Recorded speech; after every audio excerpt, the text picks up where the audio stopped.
Hypocrisy.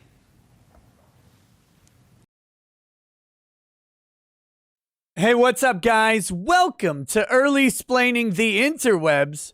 I'm your host, Nick Rekieta of Rekieta Law, a small law firm in central Minnesota, and I have come to you, emphasis on, never mind, I have come to you early tonight. Early tonight because, well, it was time. It was time, and since, you know, I have to account for random things that might happen, I might as well be a minute or two early if I can, but I think everything will go well tonight. So, apparently, there was a storm in Minnesota that messed with Spectrum yesterday. So I don't know if that was hitting me or not. I have no idea what was up with the low bit rate at the beginning of the show last night, but it was there. So now that is it's stabilized and everything should be good today. Oh boy, we've got some stuff to cover tonight. Your parasitic whiteness, not mine. I'm black. We all know this. There's pictures of me being black. I put on a lot of powder for the cameras here, but at the end of the day, black man. So I will not accept your casual racism anymore of suggesting otherwise. But you the whites out there, you have a parasitic disease known as whiteness. We're going to talk about that. We're also going to listen to Lucas Gerhard's appeal hearing, which is not a long thing. It's about 20 minutes, so it should only take 3 hours to get through. But we will hear the arguments placed at the appeal hearing and just see what we can make of it. That's another thing we're covering tonight. We've got Mansplaining the Border. It's just a headline I saw about the governor of Arizona is mansplaining the border to Kamala Harris, and that is not okay. It's not okay. We cannot have him mansplain. She doesn't need his mansplaining of the border. She's trying to fix the real problems. She doesn't need to know from a man what's going on. A man who happens to run a frickin' state that exists on the border that is of concern. But we've got that tonight. What else do we have tonight? Oh, we're going to open up. We're going to open up the show, which is something that just happened. It just happened. I happened to stumble onto it on Twitter. And so I'm going to subject you guys to a very short Twitter thing. This is about compensation at Chipotle. And, oh, hey, what's up, Uncivil? You guys, Uncivil, I need to know.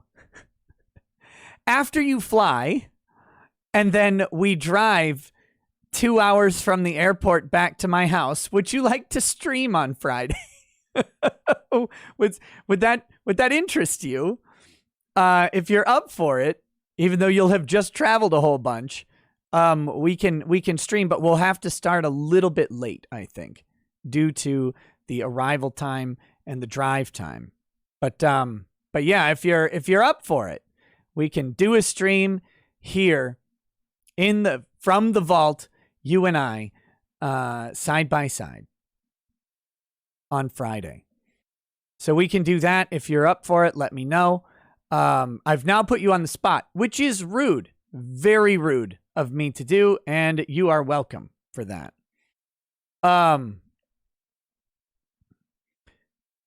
But yeah, we're going to spend a little time going through a Twitter thread about employee compensation at Chipotle. And this is the $15 an hour living wage argument. If you did not see, Chipotle is aiming to increase the average wage to $15 an hour, which means it'll actually range from $11 to $18 an hour to start. So it's not quite at a $15 minimum wage for Chipotle. They're looking at an average wage with a minimum of $11. And just going to that average wage will require a 4% increase in the cost of menu items at Chipotle. So we need to talk about this because unfailingly, when you talk about compensation at large companies and how prices will increase, some dummy will come along and tell you all about how much the CEO makes as if that is an argument. But as Stefan Molyneux kindly points out, one, it's not the CEO's mother's fault that he makes so much money. It's her fault that he's a bad person, though. And two, that's not an argument. That's not an argument. So we are going to talk about this problem of executive compensation, because I feel like you guys probably know this. Like, you guys, I have faith that you guys are not dummies. But because I encountered a dummy, I want to talk about this because I have recognized this forever. And I figured it was just intuitive, but maybe it's not. Maybe it's not. And maybe some people haven't thought about it, and that's fine. Who wants to think about this type of stuff? Normally, no one with any sense at all does. But we're going to talk about the scale of an operation like Chipotle, which you can then just transpose onto a Walmart or whatever. And we'll talk about the actual numbers using lawyer math, so beware. But you can check the math. I already know I made one mistake, and you can make fun of me for it or whatever. That's fine. But we'll check the numbers, and we will just talk about how this doesn't work. And then I will show you the funny thing about this guy. And then I actually have other stories as well that are not listed. I've got a bunch of different things. Oh, we've got a cop. We've got a cop who wanted to stop a woman who was driving, and he decided to do a PIT maneuver. That's where you kind of nudge the back end of their car and force them to turn, right? So they lose control of the vehicle, and then the car flips. The car flips a whole bunch, and then the cop blames the woman who was driving for flipping her car. She also happens to be pregnant. And we'll talk about this because it's, it's just a good one. We've also got a felony swatting that happened. And the swatting was not done via the internet. It was done the old-fashioned way. And it resulted in deaths and prison time. So that's a fun story.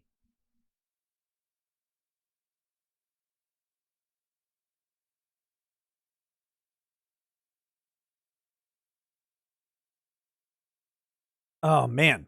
So we've got some stuff to cover tonight in that regard. With that said, you know what I need to do? I need to do do I even have one? I do. Just a moment.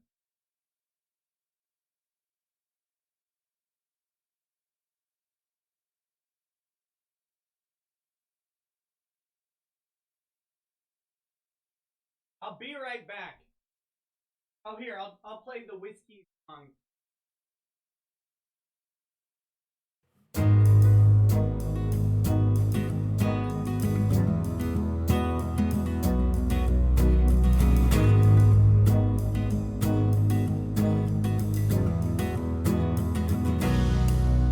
He drank a fair bit and then realized that his bladder can't handle the liquor in inside, leaving us with his chair while he runs up the stairs, hoping the stream doesn't suddenly die. While we are waiting, we'll be laughing at you. The drinking along is what most of us do. The chat is united, getting excited for what you have for us when your pen is through. When you have a small bladder and no sphincter control, freedom of liquor doesn't mean freedom from soaking your drawers.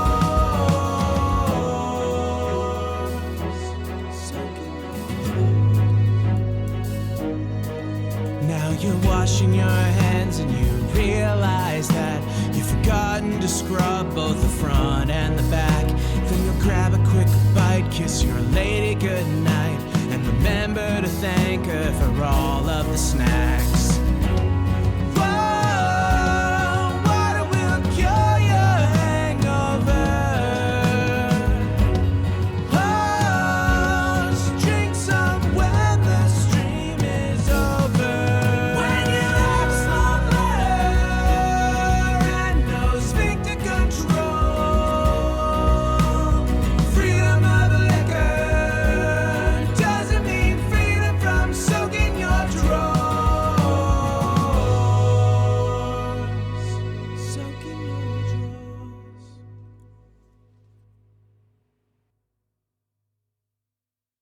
Okay, there we go. That was fun.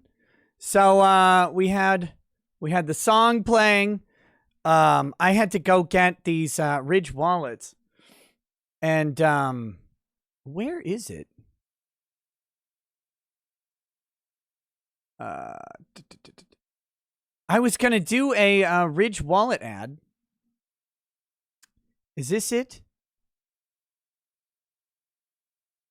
Here we go. Here we go. I have to get the Ridge approved ad. The Ridge approved ad. This is a sponsored stream now by Ridge Wallet officially at this moment because I decided to make this one a sponsored stream. So here we go. Requirements. Oh, so you know, ridge.com/knows. Ridge.com. Oh, and I'm supposed to hold and interact with the Ridge wallet. Here it is. Ooh, hello wallet. Yeah. How you doing? How you doing, Ridge wallet? With my credit cards in it? Yeah. Here it is. So this is the Ridge wallet. This is my new one. This is called Forged Ember. And this is my old Ridge wallet, which was the carbon fiber one or whatever. And yeah, it's the same thing. It's just different design. And then here's a Ridge knife, which you can use for all sorts of dangerous things, like opening boxes or licking the edge of it, although that's not recommended. Okay, so always have cash/cards in your wallet when showing it on stream. Well, I apparently failed. I don't have any cash in my wallet because who carries cash? But if I did, it would go in this little handy money clip. You got a money clip here to put cash in there. But what was that line from Beverly Hills Cop 3? When he says, "Hey, do you have $50?" And the guy says, "I got a wife and 2 kids. I haven't seen $50 in a decade." That's how I am. Cash is short-lived, so I don't do it. Show us your credit card. Yeah, there you go. Okay. Feel free to compare it to your previous wallet or a different bulky wallet. Well, my previous wallet was just this other Ridge wallet. It's got red on it. It's prettier, but it's largely the same thing. So yeah, say 2 to 3 things you like about the wallet and the design. We're meta adding here. We're meta adding. I'm reading the document that tells me what I have to do. It says, say 2 to 3 things you like about the wallet and the design. It's small, right? And it's the size of a credit card. The design, it's kind of neat. I don't know. But I legitimately do like that it's this size. It makes you stop keeping a bunch of garbage. Don't don't keep a bunch of garbage in your wallet. It's pointless. Use a call to action to invite your viewers to check out the link in your description and use your coupon code for 10% off. I suppose, let me put the link in the description. Let's see. I'll put it right up top. I'm pretty bad at this. Ridge Wallet link. Ridge.com/nose. Is that it? Is that my actual? Yeah, ridge.com/nose in all capital. And then promo code nose in all capital as well. Those are now saved on the description. So you can do that if you want. What else do we have here? Oh yeah, and that gets you 10% off if you check out the link in the description and use the coupon code. You got to do both. Wait, I think I got to do HTTPS here to make it an actual link. There we go. Now it's fixed again. What else? What else? Include an FTC disclosure. This is sponsored by The Ridge Wallet, brought to you by The Ridge Wallet, partnered with The Ridge Wallet, in loving embrace with The Ridge Wallet. Also, Father's Day is coming up, and The Ridge Wallet makes a great gift.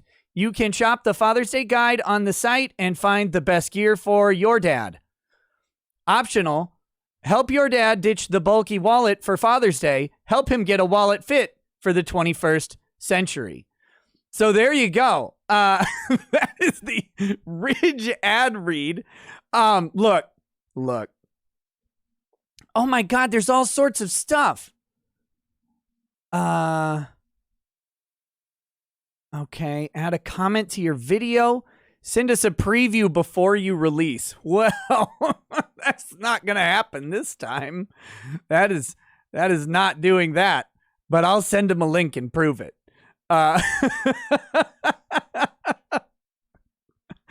Here's the ad read I'm going to do. Yeah, okay. You know what, Mr. Rickado? We're going to reconsider. No. Look, Ridge is without a hint of irony and completely off script. Okay, the script is gone. I legitimately like the Ridge Wallet. I really do. More than that, it's a great product from a good company. Okay, high quality, very durable. I have now had 3 Ridge Wallets. All of them are still intact. They all still function the same as they did when I got them, and very little wear on them despite daily use ever since I got them. The Ridge knife is still sharp. I use it for lots of things. And it's a nice knife with good mechanical action. I have a Ridge backpack as well, and that is what I travel with all the time.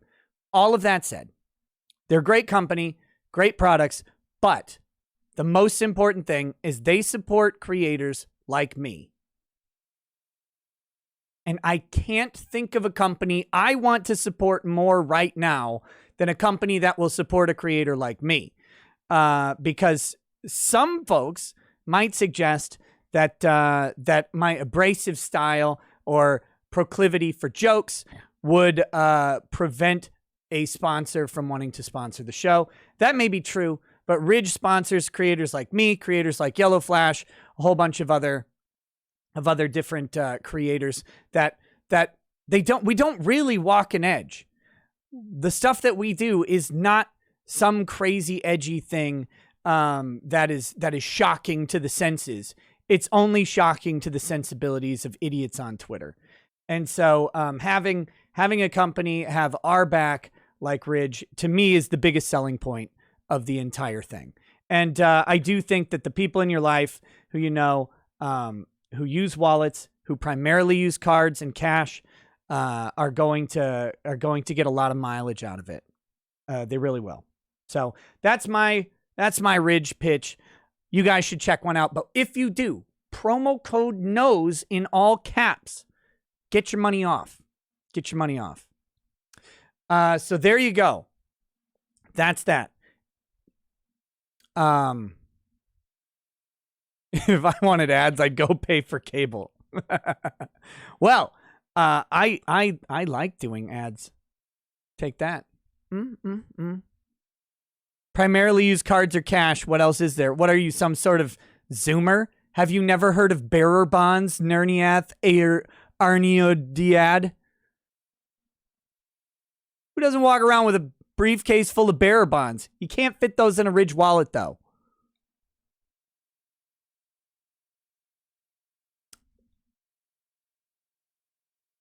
So, next.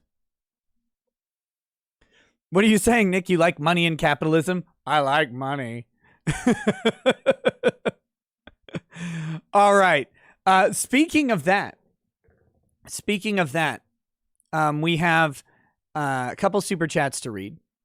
Oh, also, the Streamlabs is functioning at Ricada Media. So streamlabs.com/Ricada Media. If you want to use Streamlabs as well, that's up to you. Tina says, early, what's this, Nick? Stop. What's this, Nick? Stop. People might think you're straight. Very dangerous proposition during Pride Month.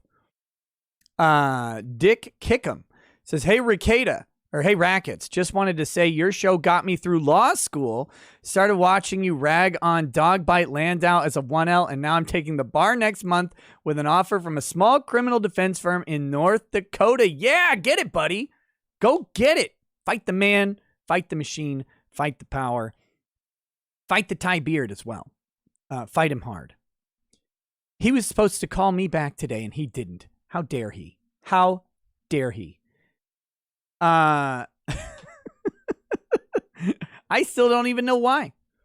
But he'll have to get on his game if he wants to get that phone call with the very important Ricada law.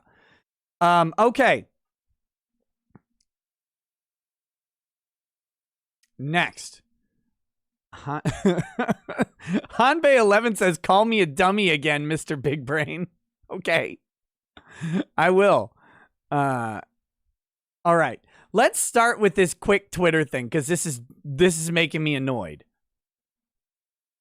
I know that people love when I do Twitter stories, but that's where we're starting, and we'll go from there. What do we got? Where is it?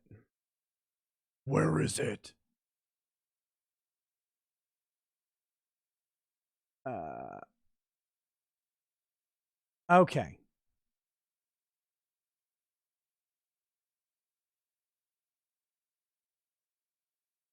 Let's see. Oh, Jesus. All right. Here we go.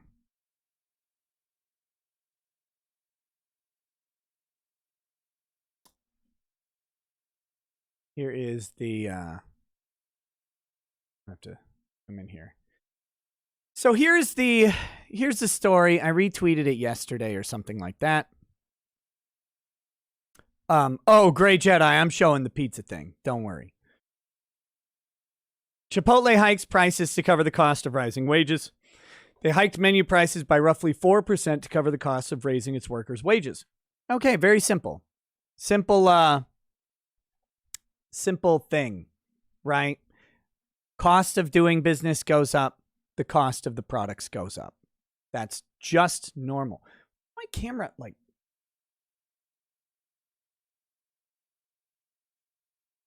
There we go.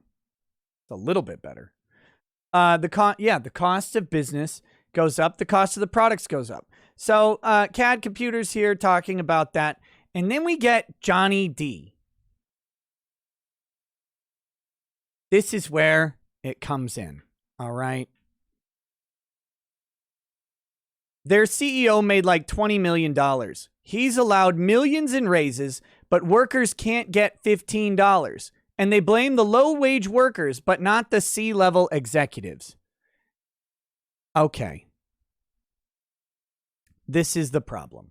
Everybody wants to do this. They want to point to executive pay. They want to point to executive pay and say, look at how much they made. If we just, the follow-up implication. the follow-up implication to this is obviously we could cut executive pay and that would make up for the increase that would go to the workers. This is the logic. This is the logic of the commie, right? If you just take down executive pay, you're always going to be able to pay because they make so much. And how can you compare someone who makes $20 million a year? By the way, I think last year was $36 million in total compensation, which we'll also have to talk about. But how can you compare? The guy makes $36 million a year and this worker makes $15 an hour, and we can't afford that, but we can afford $36 million a year? Yes. Yes, you can. Very easily, actually. Now, Chipotle currently has somewhere around 80,000 employees.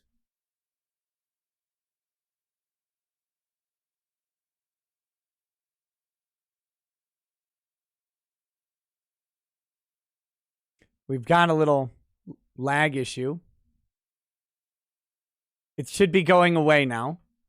I'm just waiting it out. Apparently, my internet is one of those $15 an hour employees. Okay, it's all good now. It's all okay. It's all okay. All right. Chipotle has about 80,000 employees. All right? And they're looking to add 20,000 more employees. Okay? So we're going to borrow these numbers. If you have 20,000 employees, okay? We're just taking the employees that they're trying to add. And you increase the cost their wage by $2 an hour on average, right? Because they're trying to get to an average of $15 an hour. I don't actually know what their previous hourly rate was, but I'm going to be generous and say it was $13 an hour, which I think it was actually lower than that. But if you take 20,000 new employees, these are not hired employees yet, and you give them a $2 increase over the wage they would be making, multiply by 2, it's $40,000 an hour, times full-time employment, which is 2,080 hours a year. 40 hours times 52 weeks, times 2080. Bam. $83,200,000. This is the cost of increasing just 20,000 employees' pay by $2 a year.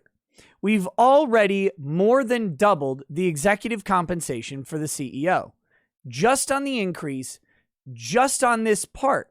Now, that doesn't factor in that they also pay a 7.5% tax, the employer share of the Social Security income tax on all of that money. And it's going to be all of that at Chipotle because, their workers are not out earning Social Security. We're not even talking about health insurance costs. This is just wage, just the wage of one of these employees. Now, that's just on the 20,000 that don't work there yet. That's just on the 20,000 that don't work there yet.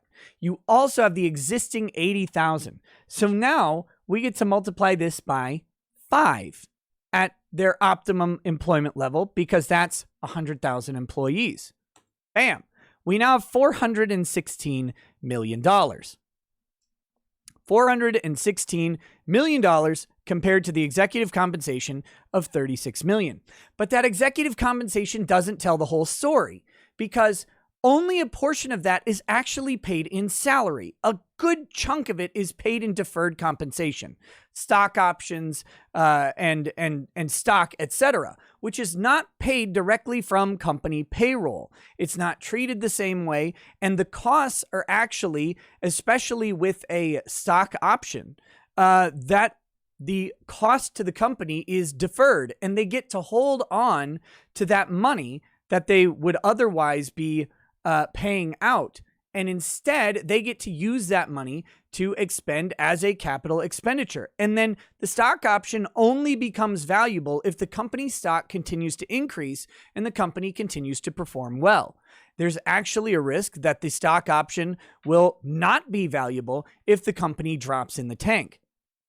So that deferred compensation is paid later, but the benefits are realized now for the company. This is why they pay executives so much in this. It's a win for the company and it's a win for the executive. That being said, Chipotle CEO's actual salary is less than $2 million a year, which is great. I would love a $2 million salary, right? Everybody would. But when we're talking about cutting CEO pay, he can cut all of his immediate compensation, all of his wage down to zero. And many CEOs do this. Who was it? Steve Jobs took a $1 salary forever, for example. You could take zero pay and they'd still be $414 million away from the increase of just $2 an hour on their employee base.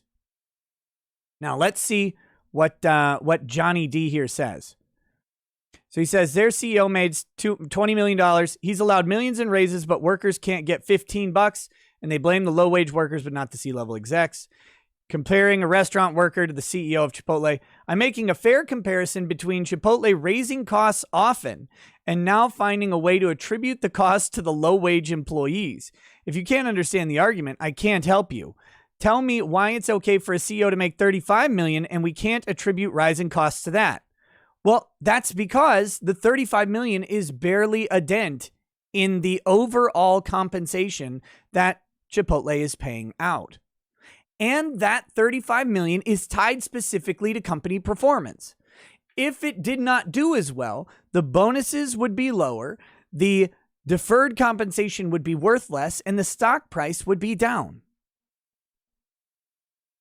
Now, here we go. CAD Computers then makes some arguments here. We're not going to go. CAD Computers is talking about running a business, and they're all very smart. Here is where, wait a minute. Here we go. So he says to CAD Computers, I see your argument and understand the P&Ls of it, but I would, opinions may differ, they do, attribute those wages as a cost of business. And yes, it's incredibly tough to start a new business and succeed, but paying people a living wage is the cost of business. No, it isn't. No, it isn't.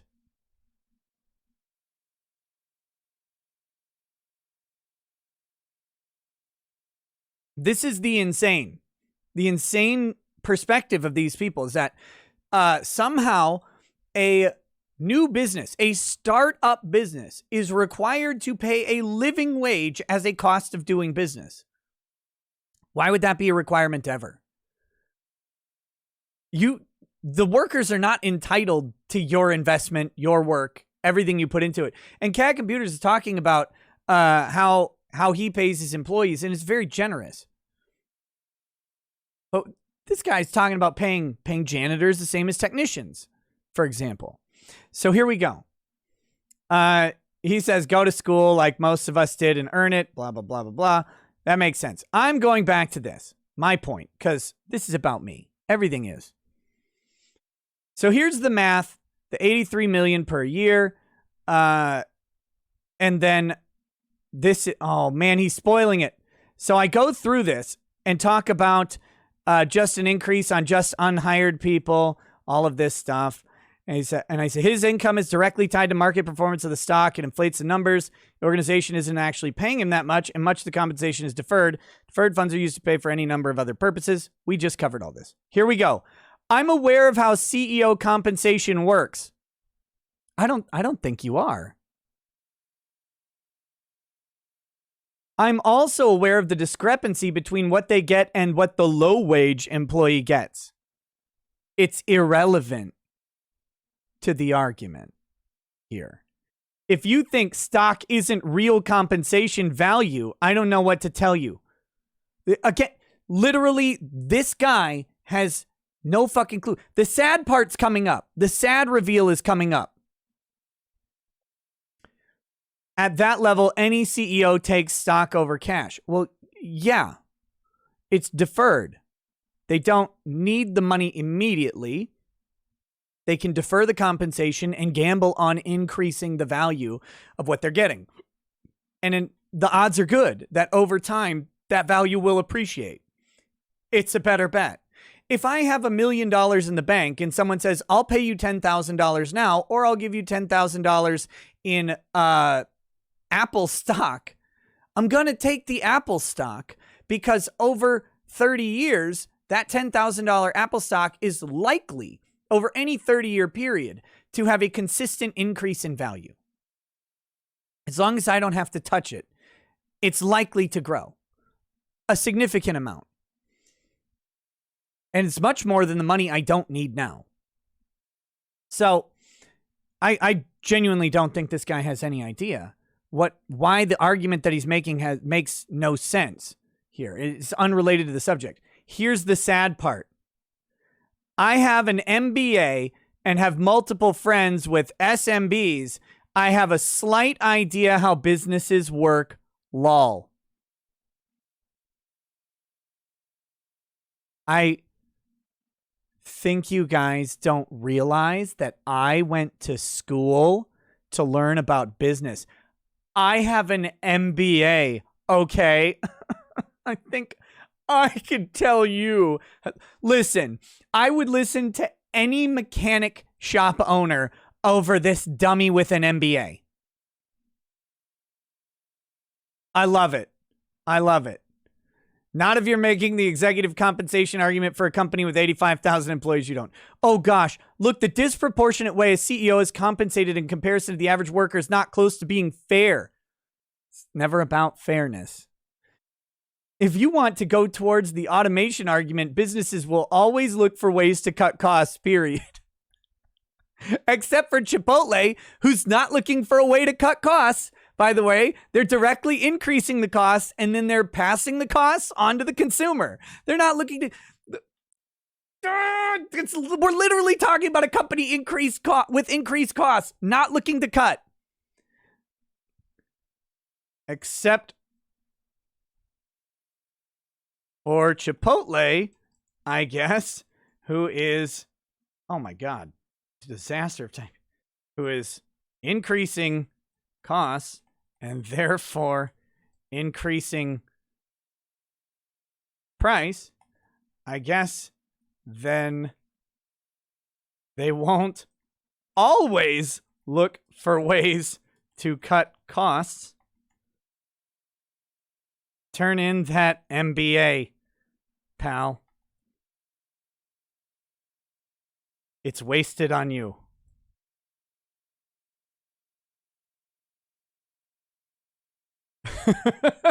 I can't stand it. I can't stand it. These people. As always. Here we go. California, Hart, LMU, USC. So University of Southern California, I guess, for his MBA. Great. Good job. Good job getting an MBA. It's completely worthless to you. You don't understand the basics of how businesses run.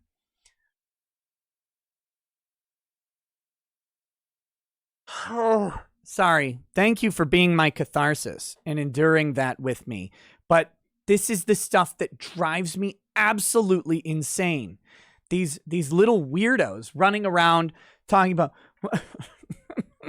I have an MBA. I understand it. Then why don't you talk like you understand basic numbers in business? And we're not even getting into all of the stuff that goes into all of the compensation for an employee. Like it's astronomical costs involved. Hey, what's up, CAD Computers? There he is.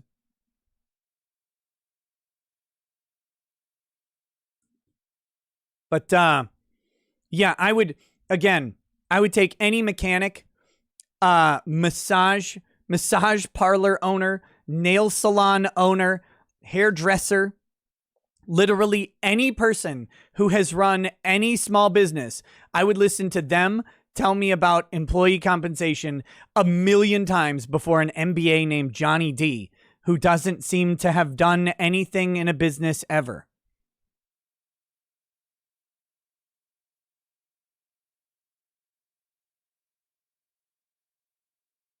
Yeah. Yep. Okay. All right. Where do we start? I have Parasitic Whiteness as the first one. Maybe that is the place to start.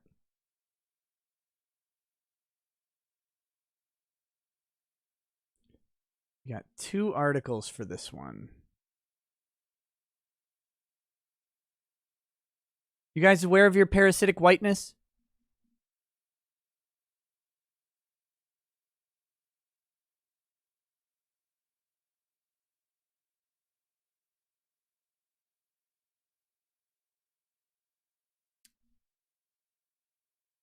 You know what that reminds me of? The NBA thing, right? It was it reminds me of Back to School with Rodney Dangerfield, where he's a business owner. He owns a big and tall clothing store chain, and he goes to college to join his son because his son's struggling. So he goes to join him at college and help encourage him and all that stuff. And he gets into zany antics, but he goes to business class. And the professor is talking about all of this stuff. And it's this great scene where he's like, we will build our factory by this water source and all this stuff. And he's like, why the hell would you build? You could lease for $1.50, $1.25 a square foot. And talks about all the different stuff that you have to do, like greasing the zoning board and dealing with sanitation and all of the union shit that goes on. And the guy like gets really pissed off because all the kids are turning around and taking notes. And then he yells at Rodney Dangerfield about all of the uncouth business tactics that he had to employ. So then he goes back to the board and he's like, now, where is our factory located? And Rodney just says, how about Fantasyland? Beautiful. Beautiful. Great scene. Oh, it's fantastic. Joel Getz. Yeah, we watched it on Prime already. We already watched it. But that's how these little MBAs are, right? I went to business school, and they come out and they're going to tell you how your business runs. It's like, have you even worked in your entire life? Like, have you done anything involving a business? Or did you just go high school, college, MBA, and now you're going to come out? It's the same problem I have with law school when they take a kid from high school, put him into pre-law, then they go to law school, then they get out, and then they're going to be a divorce lawyer. It's like, or they're going to like do estate planning. It's like, have you been in a relationship? Do you know anyone who's had marital issues? Like, do you know why people care about their kids and stuff like that? Like, do you know any of this stuff? Have you lived at all? I actually don't think lawyers should go directly from undergrad to law school. I don't think they should. I think they should be older. That's me, though. I'm an asshole. Okay, research article in medical journal describes whiteness as malignant parasitic-like condition.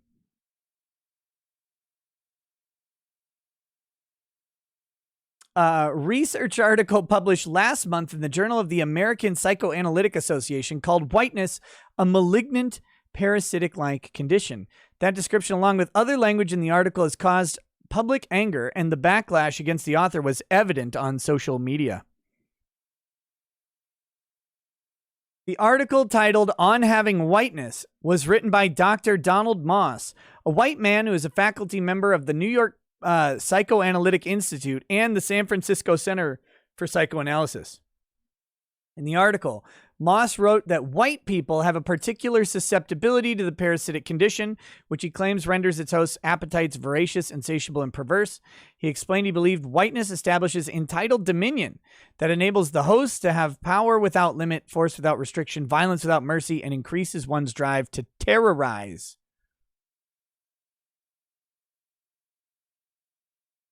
Let's take a look at his presentation. This is what they get to.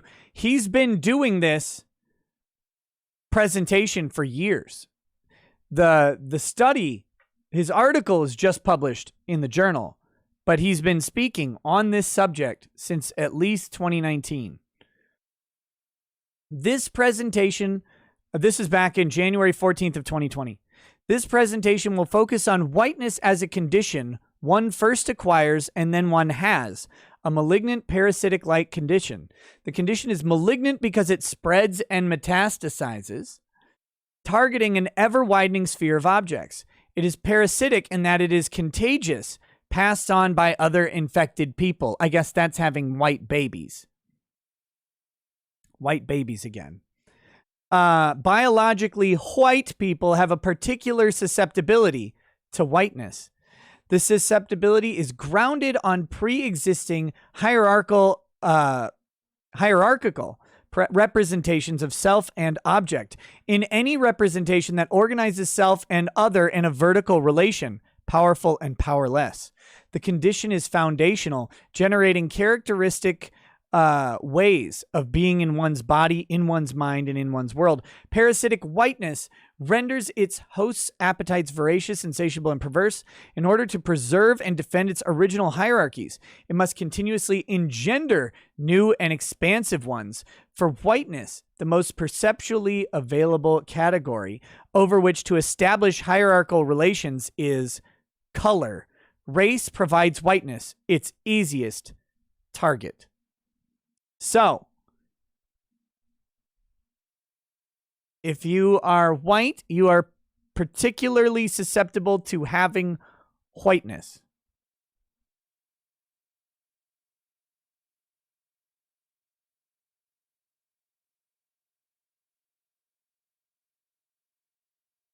And it is bad, okay? Okay? Moss has previously lectured on the subject of whiteness before.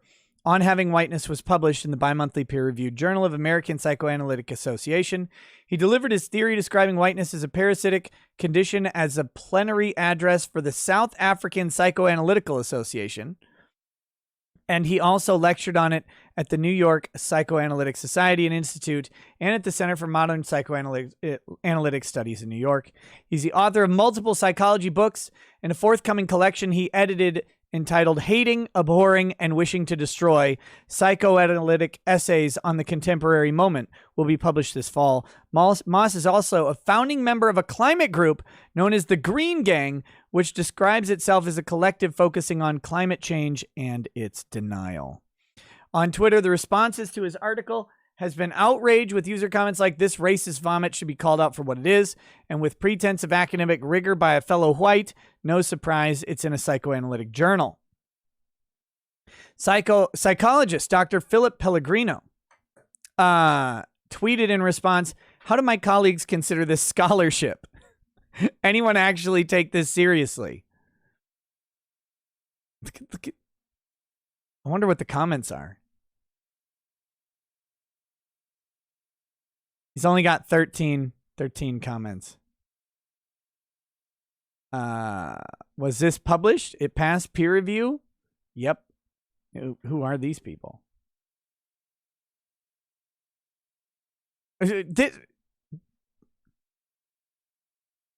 Oh, wait, that's different things. Here we go. It's fake, right? Trash. Real peer review is apparently a thing. There's only, but there's only 13 people responding to this. But, yeah, and he's the only doctor in the thread. That's a shame. That's a shame. I would like to see some psychologist opinions on this. But, Moss also wrote that he felt whiteness easily infiltrates even groups founded on the protection of individuals on democratic principles. Moss also postulated treatment for the condition. Effective treatment consists of a combination of psychic and social historical interventions. Why isn't it just gas or whatever? Because that's what he means. That's what he means for the treatment. Just gas. That's how you fix it. Because that's where all this stuff goes. That's where this theory ends. This approach to race ends in gas. Hans? Gets he gas? Let's see. Such interventions can reasonably aim only to reshape whiteness-infiltrated appetites, to reduce their intensity, redistribute their aims, and occasionally turn those aims towards the work of reparation. Moss wrote in the abstract summary for the journal, when remembered and represented, the ravages wreaked by the chronic condition can function either as a warning, never again, or as a temptation, great again.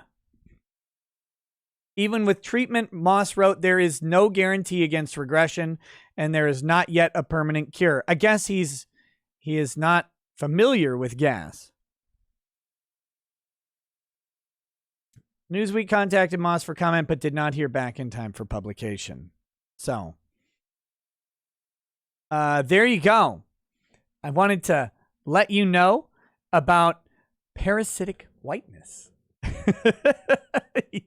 You needed to know. You needed to know.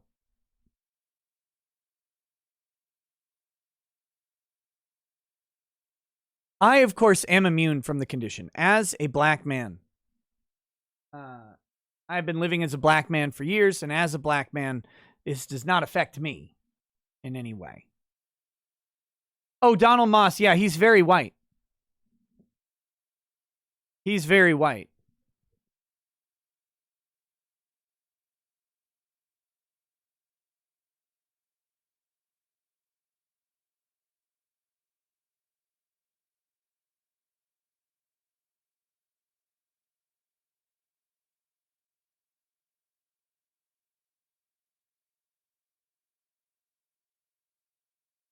All right, let's get Lucas's hearing up here. By the way, thank you guys for contributing to Lucas last night. That was awesome. Very cool. It was a, let's see, where did you send this to me?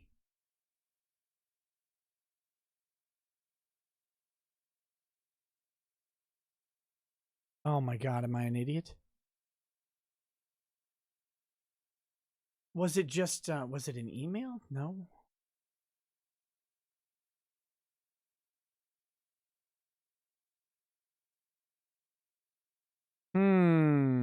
Adam sent me the link to this. Oh, I know where it is. I know where it is. Okay. I got it here.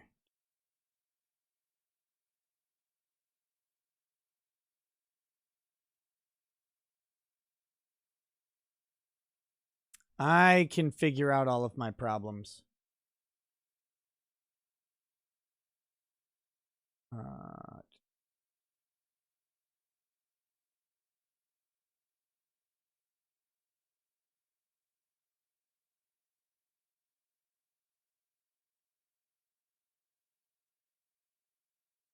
Woo! All right. Here we go. Here is the hearing. I have that there. I have that there. Good freeze frame on this lady. Okay, so this is the Michigan Court of Appeals hearing. They're being done virtually, as you can tell. Notice that this is one of the judges, Kathleen Jansen, and look, I don't want to be rude. Sometimes.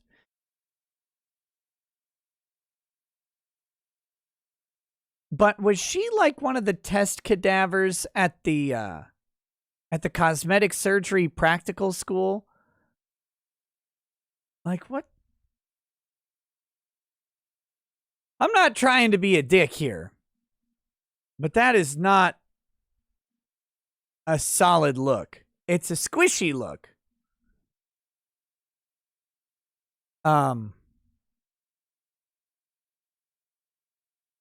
right. So these are the three judges. This is Lucas's attorney, and will be joined by another attorney in a minute. And this is right at the beginning of the hearing. So we'll see. I have not watched this yet. I only got the timestamp for it to make sure I could find it. And it's about 20 minutes long, so we're going to get started here.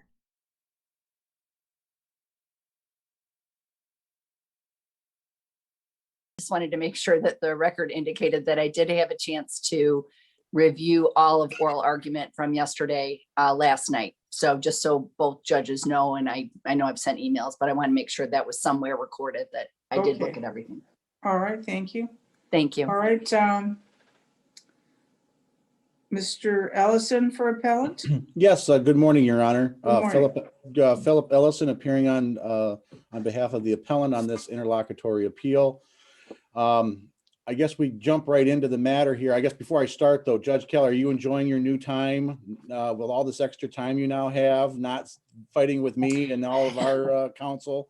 I am. Oh, there you go.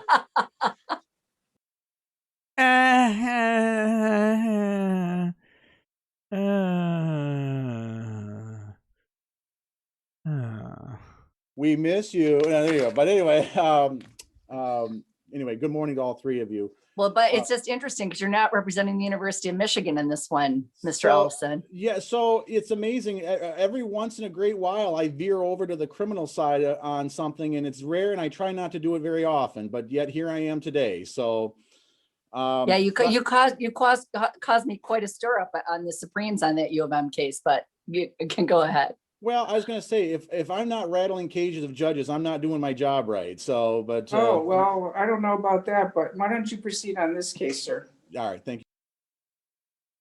Well, that doesn't bode well.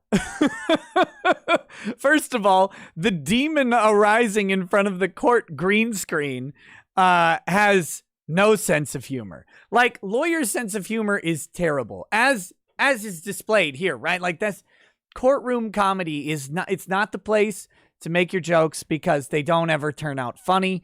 That's the only reason. He's not doing damage to his case or anything here. It's just not funny. It's okay. You're kind of restrained in your material in courtroom stuff. But notice, like, this person smiled. Michael Kelly, he smiled. Amy Krause, she smiled. Judge Kathleen Jansen, I don't think has ever smiled in her entire life. Ever. And she continues that tradition here. And he said, if I'm not rattling judges' cages, I'm not doing my job. Well, I don't know about that. Maybe you should go on and talk so I can eat your soul. Thank you very much. Good morning. The arguments today are essentially that this is a First Amendment protected activity, and I know, Judge Krause, we had the benefit of your insight originally when you were part of the panel that dissented from the granting of interlocutory appeal on this. And I guess what I wanted to get across today is that, if I can, is give you a structure by which to analyze this case, because unfortunately, I think whether you agree. Okay, so what just happened there, and I'm probably pause this all the time. This judge didn't want to grant the interlocutory appeal. So the interlocutory appeal means it's an appeal that happens while the matter is still pending. You don't have to wait for the final outcome. Since this was a question on a motion to dismiss a lawsuit, a criminal case, a motion to dismiss a criminal case, they made a request for an interlocutory appeal because if they were granted relief, the case is over. It's dismissed. And they should be granted that relief, frankly. This judge said, nope, we don't even want to hear the appeal. Oh, good. So that's wonderful as well. So he's got an uphill battle here already in this judge who seems to have no time for him, and this judge who said we shouldn't even be here. Guns are good or guns are bad, or people are supportive. And of course, that's a really hot political topic in today's political discourse. Angron, the angriest boy. There are three judges here. There are three judges because this is a court of appeals hearing, so it'll be decided by this 3-judge panel. What we need to do is we need to analyze what Well, this case just actually is. to be clear, Mr. Ellison, I don't think this has anything to do with whether guns are good or bad. I think it has to do with what was posted and whether or not that's considered a threat. Well, then that's the point I'm getting, because sometimes the things that we see can adjust our viewpoint on what the actual circumstances are with a particular set of facts. So I guess what I would offer today would be Okay, briefly, if you're not aware, this is about the kid. I just realized some people might not know what they're talking about as the underlying case. This is a kid who is going to college in Michigan. He was right before heading up to school. He posted a picture of his AR-15 on Snapchat. He sent it out to his, friends on Snapchat. Picture of his AR-15 in like a duffel bag. And he says, bringing this up north to watch the snowflakes melt. And by snowflakes, I mean snow. He then brought the AR-15 style rifle up to the college campus, immediately drove to the college armory, and then he handed over the gun to the armory, which is where you check in a gun. In the Upper Peninsula of Michigan, you can bring a gun to campus so long as it's accounted for, because people go hunting and stuff like that. So he did that. Someone who was not a friend of his on Snapchat, actually who has him blocked, I believe, and he has blocked or something, saw someone else's phone, saw the Snapchat on someone else's phone, and then reported that as a threat of violence. And so he has been charged with a terroristic threat of violence, which is a felony, something like up to 20 years in prison. So that's where this is. So they are arguing that there was no actual threat of violence that took place. This is a protected First Amendment activity, and as such, the case should be dismissed without any question. And they're 100% right. That the case has gone this far is actually an embarrassment to the judicial system in Michigan. So, but that's where we're at. This, and it'll take me about 30 seconds to explain this, would be, first thing you have to decide is whether or not the action that's being sought to be punished by the state is whether it's a statement or if it's an act. And if it's an act, you've got a state, the state's got a lot of leeway into drafting laws and drafting standards by which to conduct themselves. If it's speech, then the issue becomes is whether or not it falls within one of the areas that is not protected by the First Amendment. If it doesn't fall into one of those categories, being true threats, pornography, obscenity, things of that nature, the state has no mechanism and no basis by which to punish that speech. So once you get into that category, the question becomes: is this in fact a true threat? Can it be both or a combination? He's laid it out very well. If this is an act, if he did the thing, if he brought a gun, if you're punishing him bringing the gun to school, then you have to analyze it under that sort of thing. If you're punishing the statement, that's a true threat, or is that a true threat becomes the question. If it's not a true threat, then it's protected speech. If it's protected speech, you can't have a case. You can't even have the case. And so this judge just asked, can't it be both the statement and the act? In other words, a statement with a photo of a gun with a bayonet on it. I mean, does that take it out of just a pure statement, or? No, obviously it does not. What are you talking about, Judge? Pictures have been protected as speech since speech was protected. Since pictures were a thing. Like, a picture is speech. This is basic First Amendment jurisprudence, that a picture does not invalidate speech. In fact, an act, not to criticize Philip Ellison because he's making a good distinction for the judges here, but an act itself, even a hand motion, is protected speech. So the idea that attaching a picture to a statement would somehow make it not a statement is ludicrous.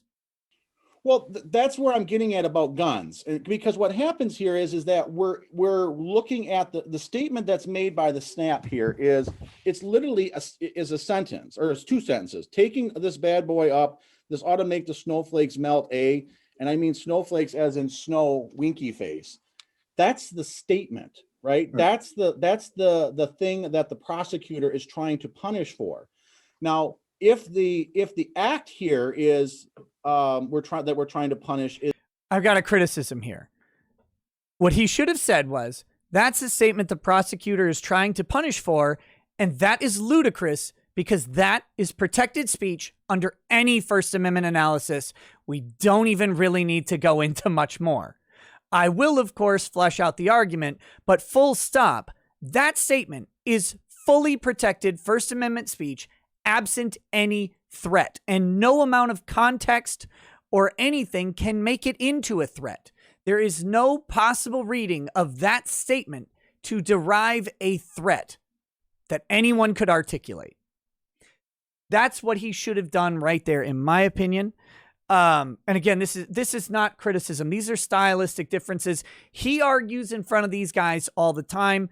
I'm in no place to suggest he's doing anything wrong, but that's what I do in that situation. I say, this is where we need to hammer on this thing. The prosecutor is trying to punish a statement that cannot conceivably be construed as a threat. And that is improper. It's against the law. It's against common law. And we need to dismiss this case. Just hammer it home. Every opportunity I would be taking to do this. So here we go. Is the possession of a gun, right?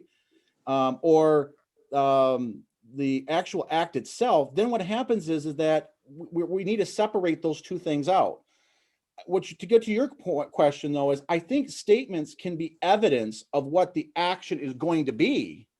But the problem is that the I think that was a terrible line. I will criticize that one. I don't think he should have said that at all. punishment that's being sought to be imposed for the action here is speech and nothing further. So which takes this completely out of the realm of being a true threat. There is nothing here that says Mr. Gerhard was going to shoot liberals or shoot Democrats, as the prosecutor suggests. I didn't like that facial expression from her. I would have stayed away from saying shooting liberals and shooting Democrats. I don't think that's proper, because I don't think you should give the prosecutor's argument any credence unless the judges bring it up.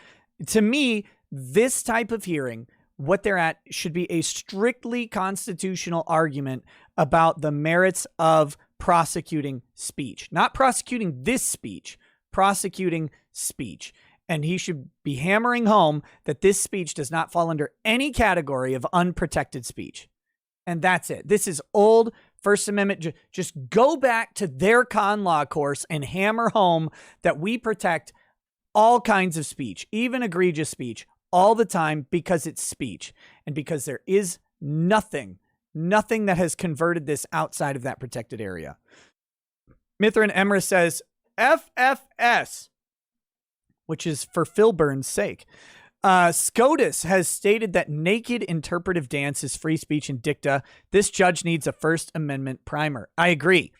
And that's what, in my opinion, the lawyer should be doing here is First Amendment all day. Just hammer it home. Hammer it home. Go back to Brandenburg, talk about the imminence, talk about what a true threat is, talk about all of that stuff as well, and just keep hammering on. This statement doesn't fall into any of the categories ever established by the Supreme Court as unprotected, under any conceivable interpretation. It's a political statement. I would. Here's the problem, Mr. And he says it's a political statement. Again, it may have been a political statement. It certainly is political speech. And I think you can get into the heightened protection afforded to political speech down the road. At this point in the hearing, we're early on. I hold off on bringing up that it's a political statement. Because maybe it is, maybe it isn't. Do we need to get there? Is this a threat? This isn't a threat.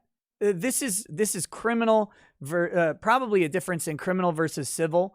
And in criminal applications, you don't need to go into any other argument beyond, is this even prosecutable?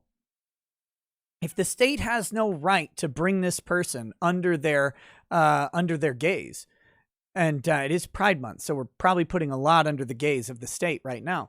But if the state doesn't even have the power to bring the charges, you win. And you don't have to make excuses. You don't have to get into alternative theories. They have to show, they have the burden to show that this is prosecutable in the first place, that they have probable cause to bring these charges. And you need to just attack that specifically. That is my opinion. Mr. Ellison, and I think since you did read the order and you understand from where I'm coming, that's true. Speech is protected, but certain speech isn't protected. If someone, as I stated in my dissent on this application, if someone offers to hire someone to murder somebody, even if they don't pay them, even if there's no murder, that's still a crime. And all they did was. What the hell are we even talking about, Judge? What the hell are you talking about? First of all, it's not still a crime talking about hiring someone to murder someone. You have to actually have a criminal intent behind it. You can actually, I'm not recommending this, but you can talk to people about hiring them to murder someone else. You just can't actually intend to do it. And the state has the burden of proving that intent. It's not automatically a crime, but we're not even close to hiring someone to murder anybody here. There's no transaction. And she's making a clear distinction here. In the case of hiring someone to murder someone else, you're not actually charged with a threat of violence. That's a speech crime, threat of violence. Hiring someone to murder someone else is a different category of criminal law. It is an attempted solicitation for murder. You're not punishing the speech. You're punishing the attempted act of hiring someone for murder, which if you didn't attempt it and you just did it would also be illegal. There is no analog here to the speech. I don't know how he's going to respond to that or if he's even going to go into this, but these are vastly different areas of criminal law. This one is punishing speech, which is extremely, extremely limited. This one is an attempted act, an attempted criminal act. So then we're asking, did they get far enough in their attempt to hire someone to make them criminally culpable for the hired killing? That's a different question than, is this speech protected? Have speech. And I remember the reason that example sticks out to me so strongly is I had to try that exact case in Sault Ste. Marie. And when I was in Sault Ste. Marie, I had jurors say, it's free speech. Anybody can say whatever they want. Here's the problem. You can't. If you're going to hire somebody to kill somebody, if you're going to make a terrorist threat, you can't. Those are two wildly different things. I hope he calls her out on this. But listen to that. You can't say whatever you want. Your speech isn't free. This is a judge. Do those things. Those are not protected speech. There's no protection for that kind of speech. And in this case, what you have, in my opinion, not speaking for the panel, but in my opinion, that what you have here is this was a district court bind over, right? I mean, we're not even to the jury stage yet, right? Correct. Yeah. I mean, so to bind it over and let a jury decide certainly seems like a reasonable thing to do under the circumstances. It is absolutely not reasonable to allow an unjust prosecution. It is absolutely not reasonable to allow an unjust prosecution to go to jury. That is the dumbest shit I have ever heard come out of a freaking judge's mouth. Actually, that's not true. That's not the dumbest thing I've ever heard come out of a judge's mouth, and that makes me hurt on the inside a little bit. No, but are we serious here? Well, look, I mean, you can prove he wasn't in the country, right? When the murder took place. But, I mean, this is a bind over, and the prosecution's got a case to go ahead and we should just let a jury see if maybe, we should just let the jury figure it out. I mean, I know you can show that he wasn't in the country, but why don't we just Why don't we just hand that over to a jury? Are you kidding me? Are we serious here? Circumstances. I think that snowflakes can be taken in many different ways. And No.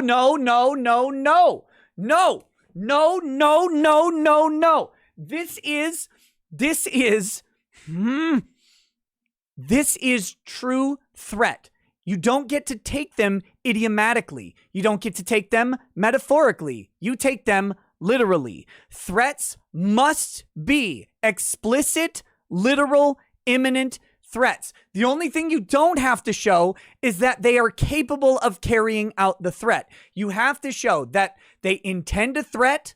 You have to show that the threat is something that is a crime, and you have to show that that is an imminent threat for the purposes of conveying the threat. You don't have to show that they could actually carry it out, right? Like if I call someone and try to convince them that I'm going to drop a nuclear weapon on them, and I intend the threat, and dropping a nuclear weapon is a crime, then I have committed the act. Now, it may be ridiculous because I don't have a nuke, but if I'm somehow convincing enough to make the case to the person to convey that threat, or if I know that they're particularly susceptible to that kind of threatening language, then I'm guilty. That's how that goes. But not if they interpret my word to be something it's not. Snowflake is not liberal, is not Democrat, is not a person. It is crystallized ice. That's it. Or crystallized water droplets that have fallen from the sky into a particular pattern. That is all. That is all a snowflake is as far as the law is concerned. And you don't get to determine that he might have meant liberals or Democrats or whatever, especially when he explicitly says, and by snowflakes, I mean snow. How on earth do you get into the mind without any extrinsic evidence to somehow prove that this kid meant something other than what he said, so other that he goes from melting a snowflake to putting bullets into people to cause them to die? How in Christ are those two things even rationally related? They're not. You have to use your own opinion of an idiom or a metaphor to get there. And that is prohibited under this type of law. And it's prohibited for this very reason. They have no evidence that he intended to shoot a single person at all. None. They haven't produced text messages that said, by the way, when I said snowflake, I meant that bitch, Carol Baskins or whatever. They don't have anything like that anywhere, not even close. And even if they did, it would still make it hard to prosecute.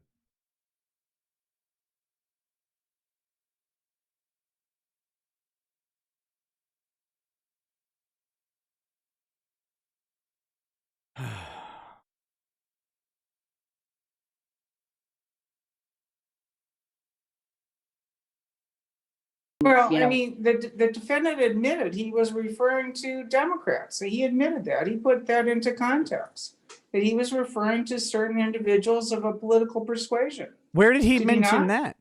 He did So it's not identify. as ambiguous. Snowflakes is not as an ambiguous statement as Oh, is that when he talked to the police? When the police interrogated him? Don't talk to the police. you would say from just the bare reading of it, because he made an admission. That's fine, and we're not disputing that part of it. What's key here, though, again, Judge Krause, I think, and I'm glad you brought up that question because it goes back to where I started from. The statement a person makes to solicit for murder is not the crime. It's the act of going to murder trying to murder the other person is the wrongful action. Exactly. Not the statement itself. That's not true. Yes, it is. You're a judge. Yes, it is. What are you talking about? The statement is not the crime. The statement is evidence of the crime.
Solicitation to commit murder or felony, penalty, and affirmative defense. I have never in my life read this statute. I have never read it. I have never looked it up. I just Googled it, and we've got it. For purposes of this section, solicit means to offer to give, promise to give, or give any money, services, or anything of value, or to forgive or promise to forgive a debt or obligation. A person who solicits another person to commit murder, or who solicits another person to do or omit to do an act which, if completed, would constitute murder, is guilty of a felony punishable by imprisonment for life of any term. It's not the statement. It's the solicitation. That's the crime. That is the criminal act. Except as provided in subsection 2, a person who solicits another person to commit a felony, or who solicits another person to do or omit to do an act which, if completed, would constitute a felony, is punishable as follows, blah, blah, blah, blah, blah. It is affirmative defense to a prosecution under this section that, under circumstances manifesting a voluntary and complete renunciation of his or her criminal purpose, the actor notified the person solicited of his or her renunciation, either gave timely warning and cooperation to appropriate law enforcement authorities, or otherwise made a substantial effort to prevent the performance of the criminal conduct, blah, blah, blah, blah, blah. The solicitation is the crime. The statement is not. The act of offering to give, promising to give, or giving any money, services, or anything of value. That necessarily is not the act of making the statement. It's the act of offer.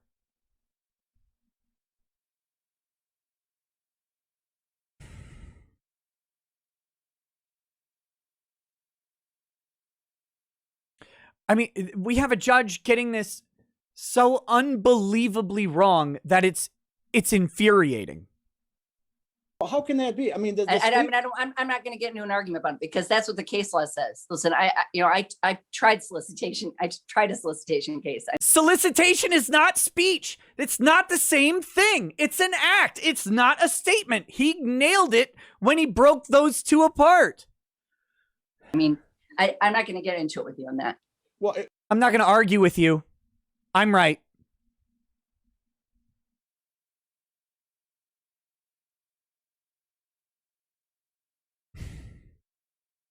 I just disagree with you. Okay, and that's fair. I mean, that's the if I could finish my thought though for the rest of the panel would be is that it's not the statement of here's $500 to kill my wife is the wrong. It's the act of trying to actually cause the death of another to solicit their death. It's the action that the prosecutor, that the state can punish for that, not the speech. You have to separate those two things out because what's happening here is, and Judge Kelly, that goes to your.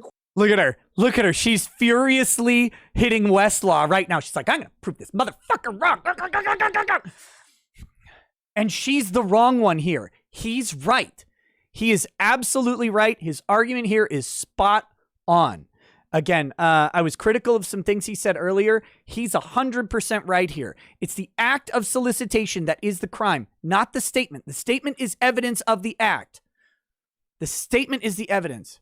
Mither and Emmer says, holy crap, this judge is going to F this up and it will have to go to appeals. Now, this is an interlocutory appeal. Really, if this goes to jury trial, it should not go to jury trial. This should have been dismissed a year ago, a year and a half ago. But if it goes to jury trial, he's still got a pretty good shot on the law here because the law does not, the prosecution cannot prove that he was threatening anybody with this statement. They still have to prove that he intended to convey a threat.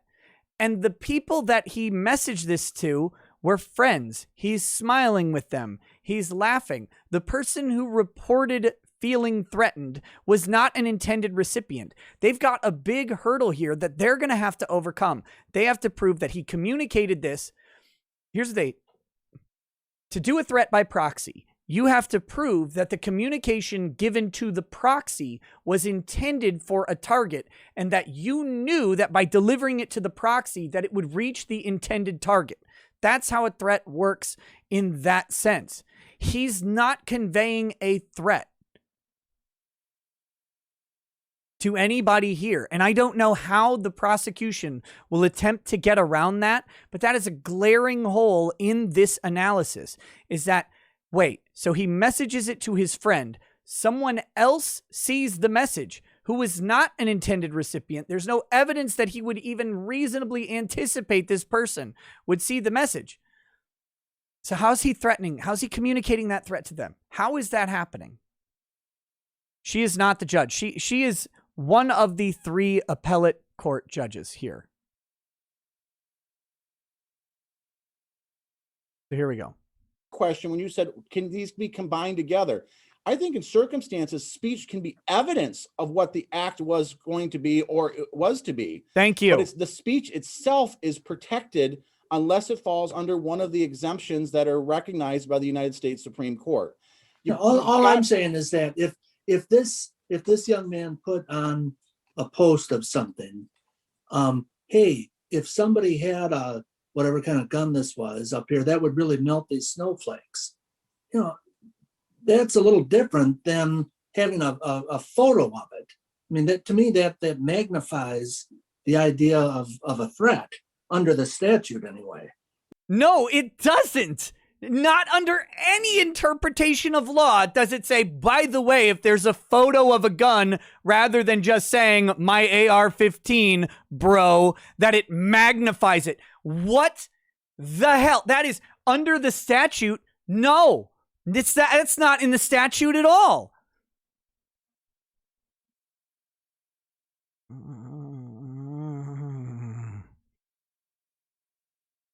Well, but if that's the case, look at the photo then. The photo's not pointing the gun at anyone. It's not threatening to kill anyone. It's not, you've seen some photographs of people pointing the gun at somebody. This is a photograph of his police gear and his new firearm in his living room. It's not even in front of a school. It's not in front of any students. Doesn't have a picture of a student. It doesn't have any of the hallmarks or indicia that I would say would constitute as any sort of threat. This is a guy excited about a gun that he purchased. Nailed it. Absolutely right. That was great. 100% on board with Mr. Ellison here. I think that was fantastic. Okay, fine then, Judge. I'll accept your silly premise. Here you go. In this context, we'll accept that a picture can be a threat. This picture isn't a threat. This picture doesn't convey a threat to anybody. How do we know that this bad boy is the gun? There's other stuff in the picture. Maybe he's talking about his police uniform, maybe his duffel bag, maybe the whole rig. How do we know that the gun itself is actually the conveyance of the threat here, or the object of what's going on? You have no idea. You have no idea. And there's no indication. He's not stabbing the gun through someone's picture. He's not shooting a picture of the school. He's not doing anything with the gun. It's just laying there inert. It's like taking a picture of a jug of milk, saying, can't wait to take this bad boy up to the school and watch the Oreos melt. Does that mean you're going to go guilt black people who act like white people? Is that what you're going to do with milk? By beating them to death with a jug? It's the same fucking thing. He was right at the beginning. You have to separate this from the scary gun, and they can't do it. They can't do it.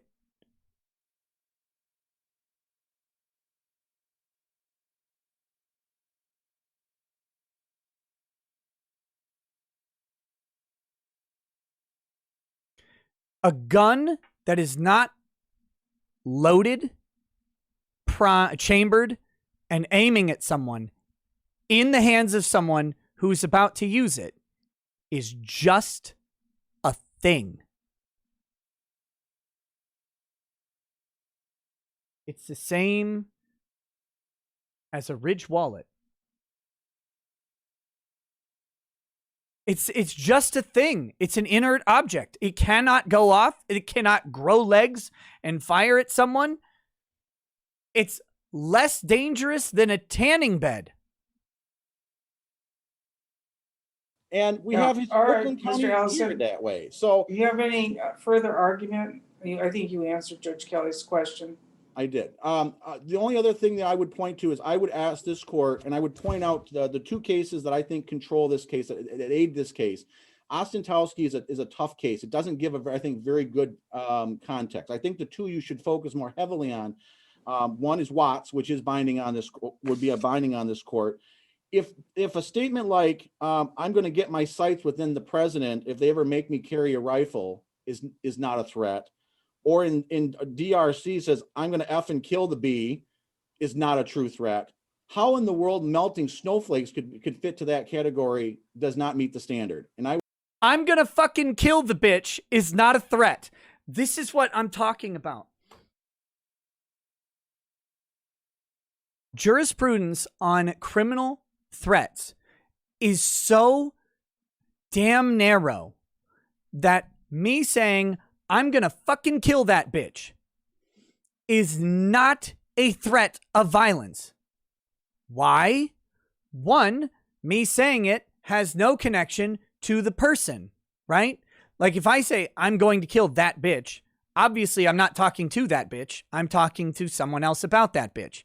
So if I say that, I'm not threatening her. So if the only way that becomes a threat is, listen, you go tell your mother I'm going to fucking kill that bitch, that is a different thing. That is where you're conveying a message to someone with the idea that they're going to transmit that message to the intended threatee, the threatened target. These are the things that make statements into threats. And it's the intent to convey a threat is one of the big ones. When you look at Lucas's post, you have to ask at the outset, who is the target of this threat? Who is he threatening? Who has he intentionally delivered a threat to? Because do you know why a threat is criminalized? This is actually a weird abstract concept. And I think lawyers might not argue this because you internalize it. But the point of criminalizing the threat is the impact it has on the victim. It's an assault, right? If you're in person and you raise your fist at someone and you act like you're going to cause them harm and you're trying to intimidate them and get them into fear. The fear that you have caused, the anguish and anxiety and experience that you have put them through without their consent, that is the criminal act there. A generalized threat, I'm going to shoot everybody, just yelled out, isn't creating that apprehension, fear, negative physical and emotional response in a target. The reason that this exists, the reason that this crime is a crime is because it is protecting a person from undue intimidation.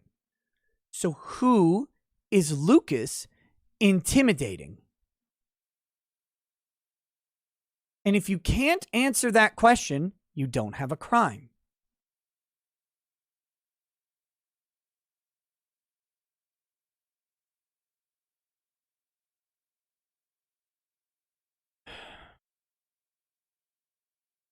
I would argue that the First Amendment applies and protects Mr. Gerhard here from this prosecution from the get-go. All right, well, you have time for rebuttal. Thank you. Thank you. I'm sorry, you said Watts, and what other one did you say we should focus on? DRC, DRC. It's cited in the brief. It's the Washington Appellate State case. Yes. Yeah, thank you. And I guess I'd just say too, I don't know that he was so excited about the gun as he was excited about scaring the hell out of, these snowflakes or whatever. I mean, that seemed to be what his post was about. He doesn't mention scaring anybody. Where does he say, I want to scare the snowflakes? Okay, just making shit up. By the way, watching them melt is watching them, most likely, if we take the idiomatic interpretation of his speech, he's talking about watching them melt down, have a spurg out, not because they're afraid, but because they're crazy and will go nuts and post it all over Twitter or whatever, freak out and that's the melting.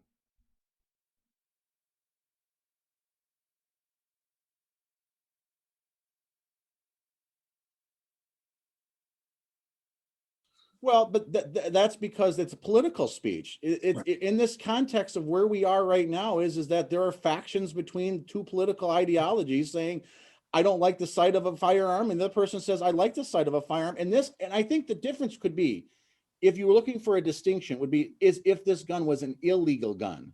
in some fashion. Fair enough. I'm only commenting that you said he was excited about the gun. The post seems to be not so excited about the gun, but the effect the gun is having on other people, which the prosecutor is going to say constitutes a threat. But Well, the prosecutor can say whatever they want. Prosecutors, in many instances, barely have a functional cortex. So the prosecutor can make up an argument. They do it all the time. They make up something without evidence. He doesn't have any evidence to support this. we'll hear what she has to say about it. Very good. Thank you very much. Can we hear from the prosecutor, please? All right, here we go. Here's the prosecutor side. Thank you. Thank you. Your I appearance? do. Oh, I'm sorry. Jillian Seiler, MP 77564 for Chippewa County Prosecutor's Office. All right, thank you. Thank you. As far as whether or not this was a true threat, obviously the people believe that this was absolutely a true threat. We can't take the words and actions. The people do not believe that. You do. I'm going to back her up a second here because...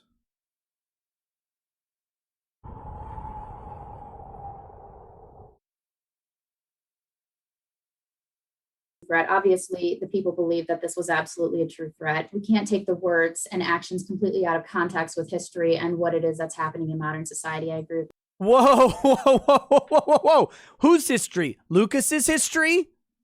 Do you get to take it out of Lucas's history? Does he have a history of making threats? Ever? What history? Even if he does, would those threats be admissible? Mr. Ellison on that. However, what had been happening just prior to this post was that we had been dealing with more and more school shootings on a regular basis. We had been dealing with... That has nothing to do with Lucas. That has nothing to do with his statement. You just admitted that this is a political prosecution. That was something that Ms. Bonds had testified to was in her mind when she saw this post, and that was part of the reason that it was so concerning to her. That's why she viewed the melt the snowflakes, meaning that the snowflakes, meaning Democrats, were going to be shot and killed, and that when they melted, like ice melting leaves a puddle of water and the ice is no more, the students would be no more. Oh, it's fucking poetry now, is it? We've got critical approaches to poetry at this point. Listen to my rebuttal would be, Judge, listen to how far she had to go to interpret that statement. How much extrinsic, non-admissible things had to be brought in someone else's state of mind that is not shown to be Lucas's. Poetic interpretation of complex metaphor of students disappearing like snow melting is insane that we're even entertaining this as a threat.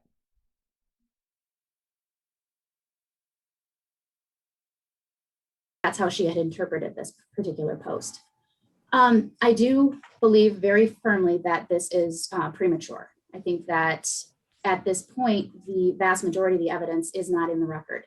All that we've held so far is a preliminary examination to show that there's probable cause that a felony was committed and that the defendant committed it.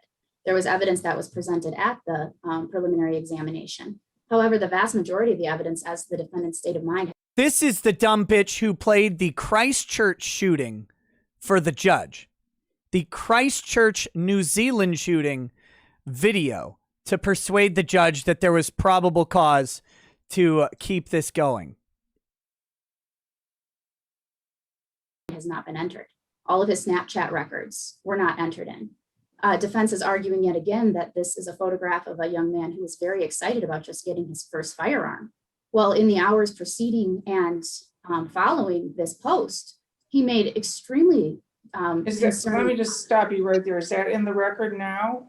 No, and I'm not going to repeat. I don't want you to argue. Don't argue anything, please. That's not in the record because She already did. See what she did there? She already argued. Well, all this other stuff that's not in the record yet. And I'm not going to get into the statements. That's my point. that there is this evidence that exists You're before arguing and it. after that would go directly to his state of mind, but you don't have it. And at this point, I just believe that it's premature to determine whether or not this was a threat. I would also And what's the standard of review in regards to the Abuse of burden discretion. of proof at a preliminary exam? it would be an abuse of discretion. Was the decision so violative of fact that it falls outside of the range of principled outcomes? Did the district court find that this Philip's disagreeing here. He's shaking his head. It seems like it'd be abuse of discretion. I don't know. I haven't read the case law. was not something that was outside of the range of principled outcomes? And I believe in this case that he did not. And Judge Lambros at the circuit court, when he reviewed it, felt that the district court did not abuse its discretion in reviewing the evidence that it had and finding that there was evidence of a true threat. And in particular, the district court judge had looked at the level of deception that the defendant used in his interview that was admitted at the preliminary examination. So for example, the officers had asked him, do you have any other weapons on you? And he says, no, I don't. Well, then as the interview goes on, it turns out that he has the bayonet in his room, which is a very large dagger at the end of the firearm.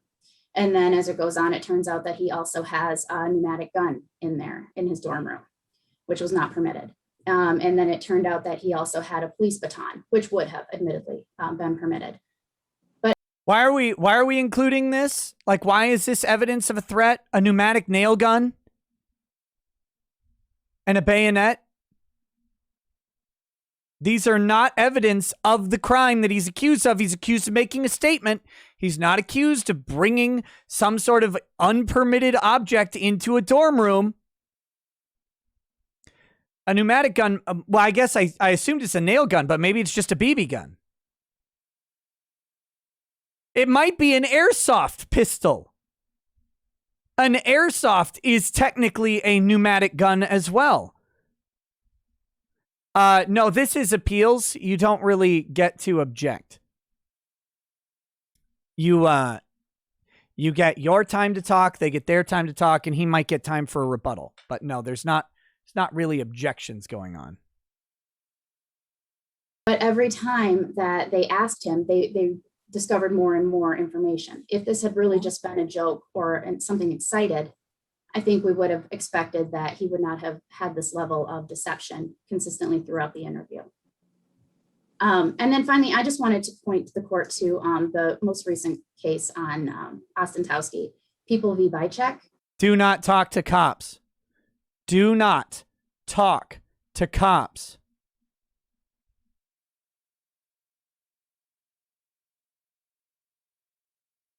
Which would be the case number 350341. Right, we're familiar with that case. Essentially, in that case where the defendant stated that if he didn't get the money that he was owed, he was going to return to Michigan and take care of it himself, and that he was going to be #Las Vegas. I'm sorry, it was going to be #Las Vegas. Had that case only gone to the preliminary examination and not allowed all of the testimony in to explain what #Las Vegas meant, and that it actually referred to a mass shooting from 2 weeks prior, I think that it would have been a grave miscarriage of justice. And I think that this court has. Notice the difference in statement she's referring to. It's so far out there that it doesn't even make sense. Let's go back. Listen to this statement. Right, we're familiar with that case. Essentially, in that case where the defendant stated that if he didn't get the money that he was owed, he was going to return to Michigan and. If I don't get the money I'm owed, I'm coming back to Michigan. It's going to be #Las Vegas up in this bitch. He's talking to someone who owes him money. He's directly conveying a threatening act to someone else. Like,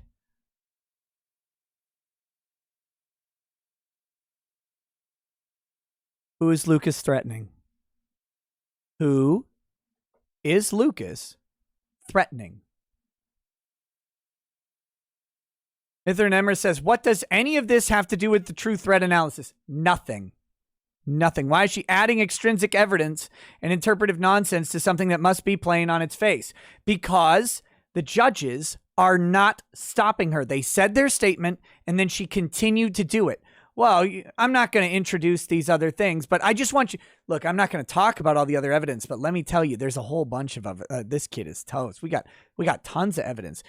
Nobody's examined its admissibility. Nobody's had any time to review it, but we've got a whole lot of it. I'm not going to tell you about it. I can't tell you about it right now, but I got a lot.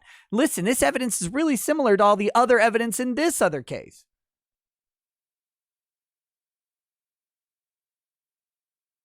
Take care of it himself, and that he's going to be hashtag Las Vegas. I'm sorry, it was going to be hashtag Las Vegas. Had that case only gone to the preliminary examination and not allowed all of the testimony in to explain what hashtag Las Vegas meant, and that it actually referred to a mass shooting from 2 weeks prior, I think that it would have been a grave miscarriage of justice. And I think that this court has been able to look at this and say, in fact, we do need to look at the meaning that words have, and they don't exist in a vacuum.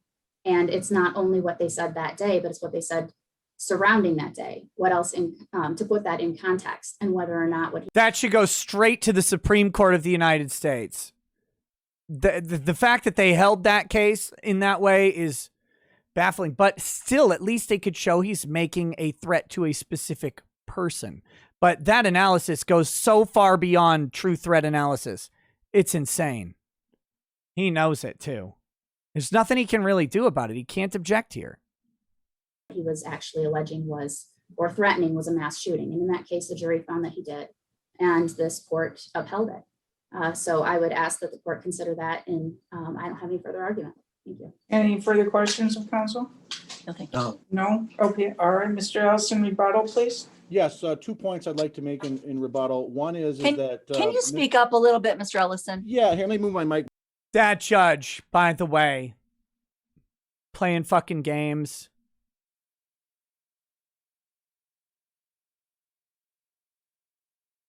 You can tell where that judge is voting.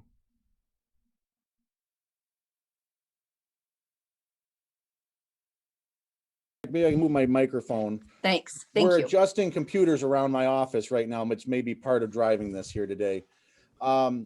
So for 2 points I'd like to make in rebuttal. First of all, is that Ms. Sadler makes reference to evidence about how important context is, and yet the prosecutor offered no evidence of context at the bind over whatsoever. They've offered the video, they offered the This is important. I want to point this out. The government is supposed to have one shot to make the case that it has a case. And that is at the beginning. They are supposed to present sufficient evidence, whatever that is, to show that they have probable cause to bring the charge. Not evidence that says, totally trust me, I've got something coming, bro. That is not how it's supposed to be. And if the prosecutor fails to do that, it's supposed to be bad on the state and the guy gets let go. That's what it's supposed to be. That's what he's talking about here. Here's the prosecutor saying, we have all this evidence. You didn't put any of that at the bind over. You didn't put it in your charging document. Why isn't it there? Where's the evidence that you keep promising that you have? Why do we just have to trust you at trial? Why isn't it there? All of this evidence has to be presented to the defense. There's no like surprise evidence that's going to come out. So why isn't it in there? If you don't put it in there, maybe there's reasons. You're worried about its admissibility. You're worried about this and that. For whatever reason, they didn't put it in there. That's on the state. They can't keep bringing it up here. But of course she does, because, you know, it's a prosecutor. Prosecutors live life on easy mode. And we have 3 judges here who aren't going to challenge it. Mr. Bentham says in Trump voice, listen, Judge, we have so much evidence, good evidence that would blow your mind. It's good. I'm not allowed to talk about it, but let me tell you, fantastic evidence. I got great people bringing me evidence from all over the place. We found a little bit of evidence over there, a little bit, actually, Judge, very near you. Wonderful evidence, probably the best evidence, right in your own backyard.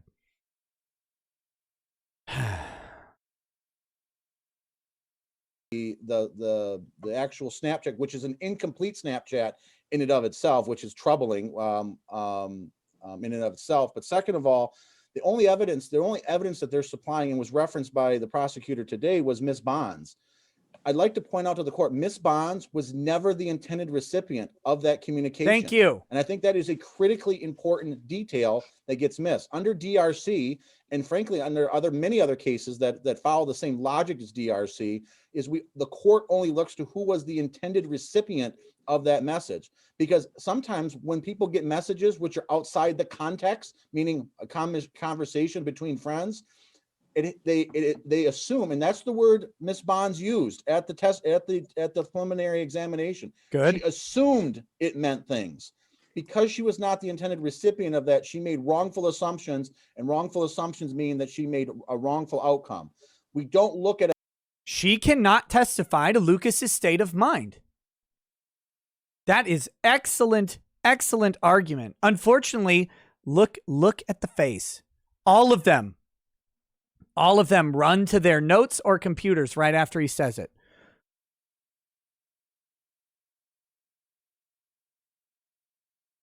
A conversation between friends, they assume, and that's the word Miss Bonds used at the test, at the preliminary examination. She assumed it meant things. Because she was not the intended recipient of that, she made wrongful assumptions, and wrongful assumptions mean that she made a wrongful outcome.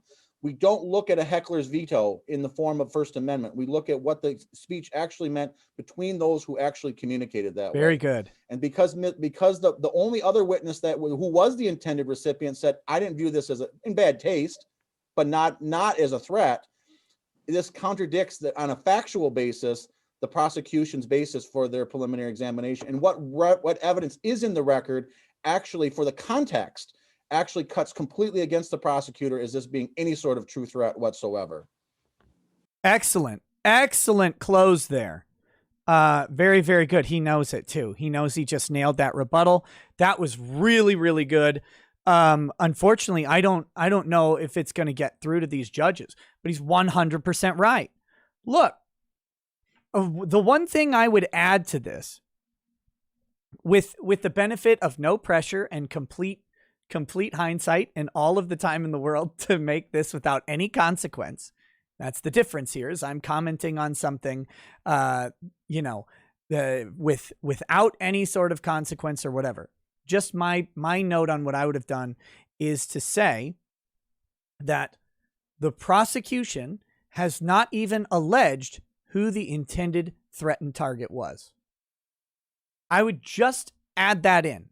The prosecution cannot articulate who is the intended recipient of the threat, because the only recipients of this did not have any problem with it.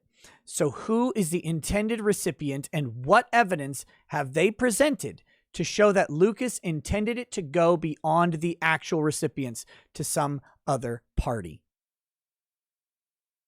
That's the only thing I might add to his rebuttal. His rebuttal was very, very good. Unless the court has any other questions, I appreciate your time this morning. All right. Thank you to both counsel for your appearance.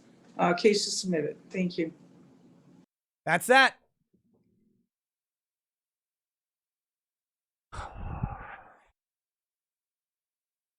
That is very, very frustrating. That is very, very frustrating to see that. This is the hard part of court. Now, the good news for Lucas, of course, is that this is an interlocutory appeal of a pretrial dismissal. The bad news is if he loses this, he has to go on and go through to trial, unless they're somehow able to get some other dismissal in. But it is going to, if judging by the judges and their reactions, I don't have high hopes for the pretrial dismissal. I think that is the proper application of law, and that this is absolutely absurd. However, these three don't look like they're having it, which is unfortunate. So Lucas will likely have to go through the trial aspect of it. And in the end, he should be acquitted.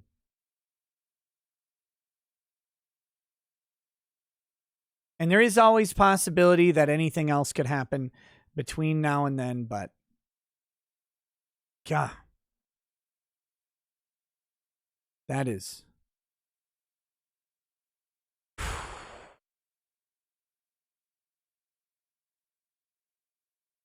Can we get Trump's lawyers? Which ones do you think would do a good job?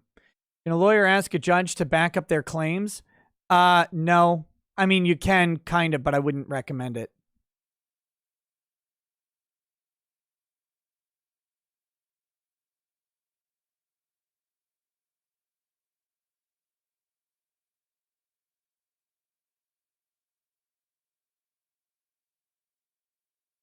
All right.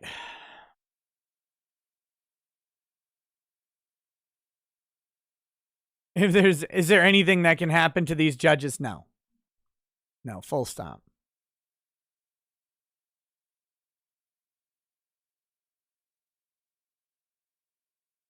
To be very clear, Lucas's attorney did not do a bad job at that hearing.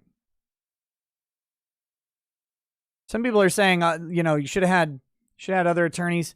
I mean, he did not do a bad job. I don't know where that's coming from. I have some stylistic criticisms that I can easily say, man, I think I would have done this, but he did not do a bad job at all. So it's not like some other attorney is going to magically walk in and do that. That's going to be entirely dependent on the panel.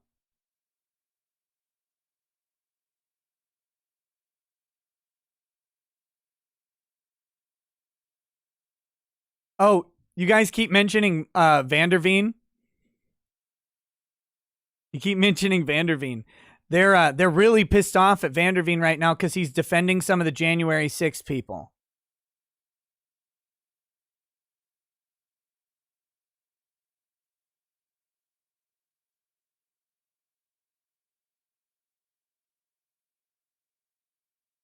Remember, those people are just supposed to die without representation. So the fact that Vanderveen is representing them is very, very troublesome.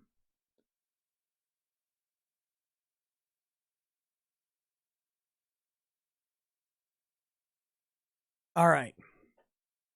Let's get on. Let's start mansplaining here. This is an opinion piece, but it was too good to pass up.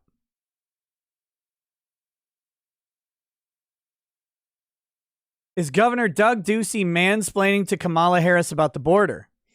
Arizona Governor Doug Ducey doesn't need to mansplain to Kamala Harris how important the border is. She's trying to address the root cause for migration. This is from Lori Roberts. With the weirdest fucking picture I've ever seen.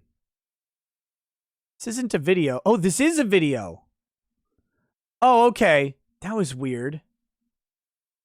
I changed the caption there. Okay, never mind. It's like, what the hell?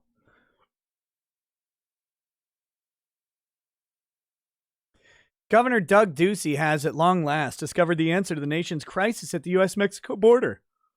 Apparently, all it takes is a vice presidential visit to the border and poof, problem solved. The administration has not been to the border.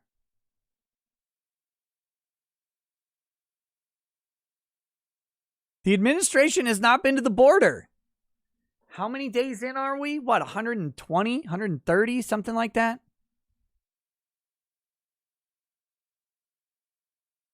SPQ Arias. Yes. I got your picture.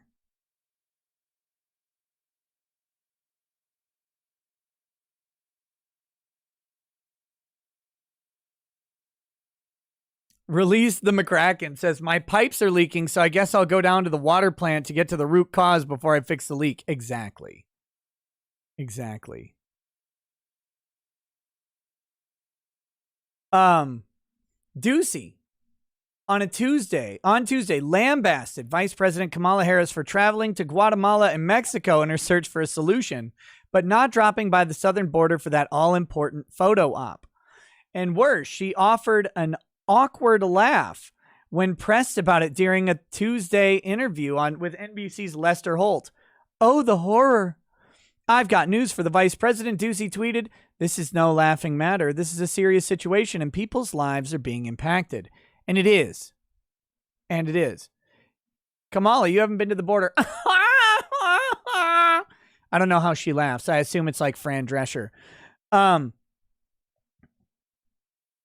I'm sure this former prosecutor, senator, and now vice president of the United States appreciates the mansplaining, I'm fairly certain Harris knows that this is no laughing matter. I don't think so. I don't think so at all. She was made Biden's point person on illegal immigration after a wholesale rush to the border by Central American migrants this spring.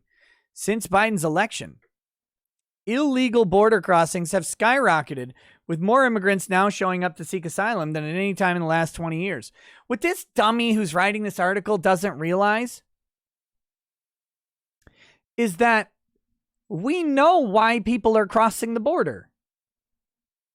The opportunity for American benefits, even as an illegal entrant, is greater than the opportunity where they are. You don't need to go to Mexico or Guatemala to figure that out. And you can't go to Mexico and Guatemala to solve that problem. You have one side of that equation that you can solve. You can't boost the economic opportunity in Mexico and Guatemala. What you can do is reduce the economic incentive for travel from Mexico to the United States. That's it. The other thing you can do, since you don't want to do that as a liberal Democrat, the only other option you have is to plug the leak at the border. That's it.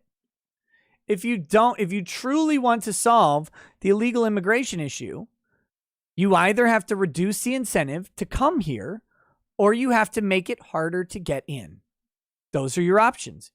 You can't incentivize people in their own homes unless we're going to provide a universal basic income for Mexicans and Guatemalans and Costa Ricans and Nicaraguans and everybody else to stay out.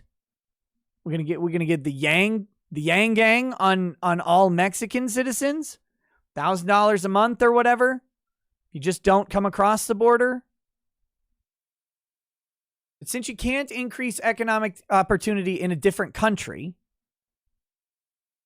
you have to decrease it here or close the border.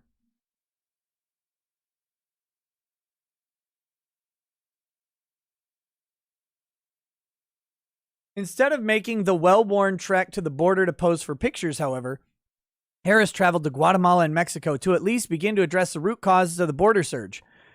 Look at this. Corruption, violence, and poverty. How is Kamala Harris going to address corruption, violence, and poverty in Guatemala and Mexico?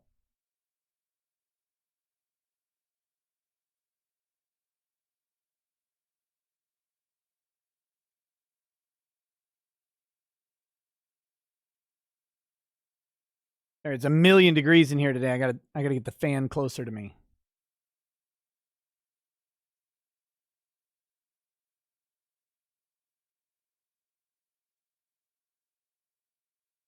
That and to discourage migrants from making the trip north.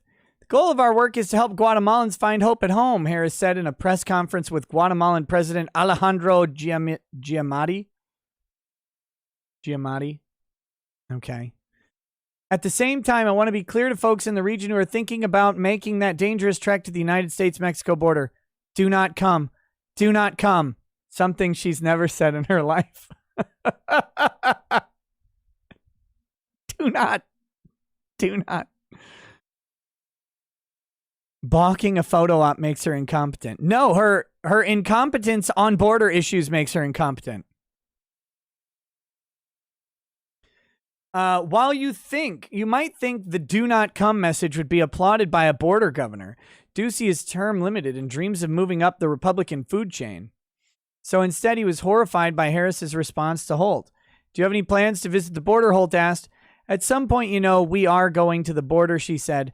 We've been to the border. So this whole thing about the border, we've been to the border, we've been to the border. You haven't been to the border, Harris replied. Wait, what? She means Holt. They mean Holt.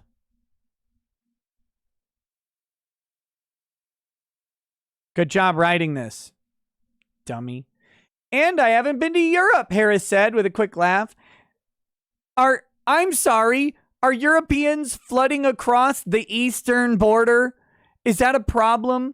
Do we have Europeans doing the transatlantic tunnel via Spanish and Portuguese coyotes? Like, is that going on? Is that a problem? Are we concerned about the violence on the East Coast border towns with Europe that's springing up from fucking French cartels? Like, is that they throwing baguettes at people? Sacre bleu, sacre bleu. Like, what the hell is this?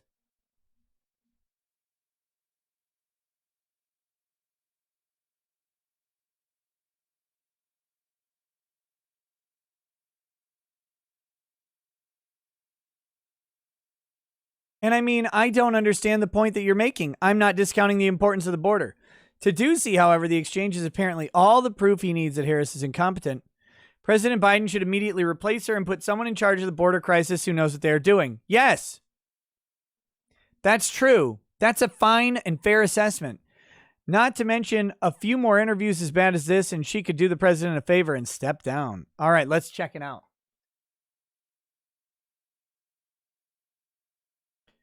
And this is with Lester Holt. This is a friendly interview.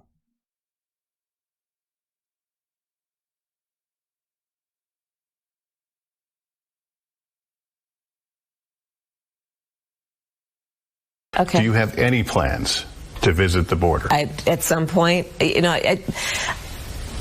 Look at her mannerisms. It's even worse. At some point, we are going to the border. We've been to the border. So this whole thing about the border, we've been to the border. We've been to the border. You haven't been to the border.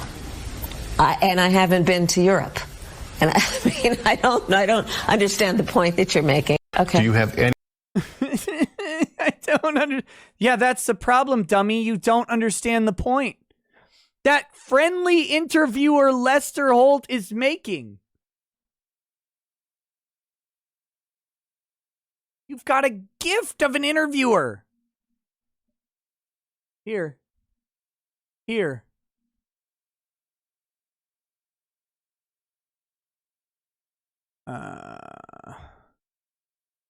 So says Ducey, Mr. Silence on the audit, bigot.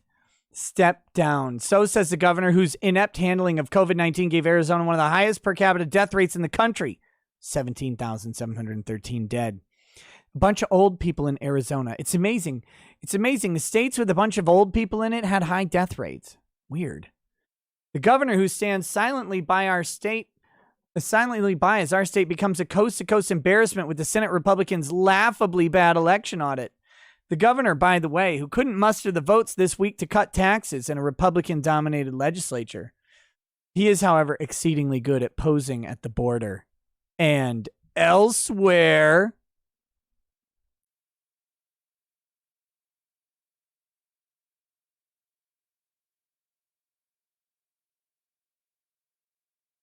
So there you go. I mean, I don't know what else to say. Is Governor Doug Ducey mansplaining? No, he's just border-splaining to her. It has nothing to do with him being a man and her being a woman. It has everything to do with him being the governor of a border state that deals with these issues every day and her having no experience with border issues. That's fine, by the way. It's fine that Kamala Harris does not have experience with border issues. But if she wants to understand border issues, maybe she should go talk to the governors of border states. Go down to the border. Watch coyotes bring people in. Watch the surveillance footage of young children being taken across the border. Then take them to the sites where those young children are brutalized by the coyotes. Have her look at some photos of the dead kids that get killed by that get killed via rape after being separated from their children or from their parents at the border. Have her look at the photos of those kids.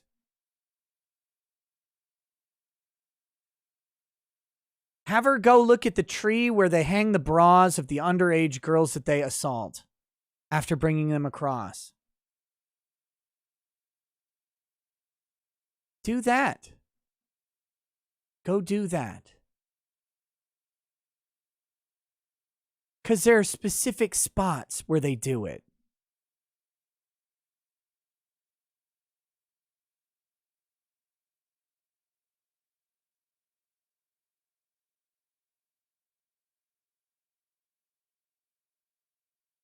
Border crossing isn't about, it's not just about people coming into the country and taking up resources.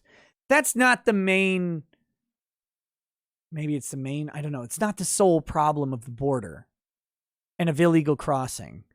It's the other stuff. It's the human toll that is taken by this incentive to illegally enter the country. By parents who think there's no hope for their children other than illegal entry into this country. And it's such an easy thing to do. All they have to do is gather enough money to pay some guy to shove their children in the back of a van to drive them with no air conditioning through a 110-degree desert. And maybe their kids make it alive. Maybe they don't. Maybe their kids make it not raped. Maybe they don't. Maybe they think the rape is better than their life in El Salvador.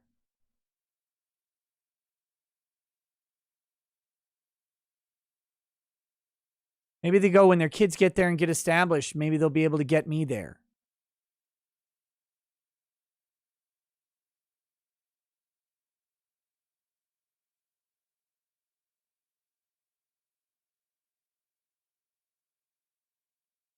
Kamala Harris just laughs. We're going to go to Guatemala and tell them, don't come up here, bro. Don't even, some of you are cool. Don't come to America today.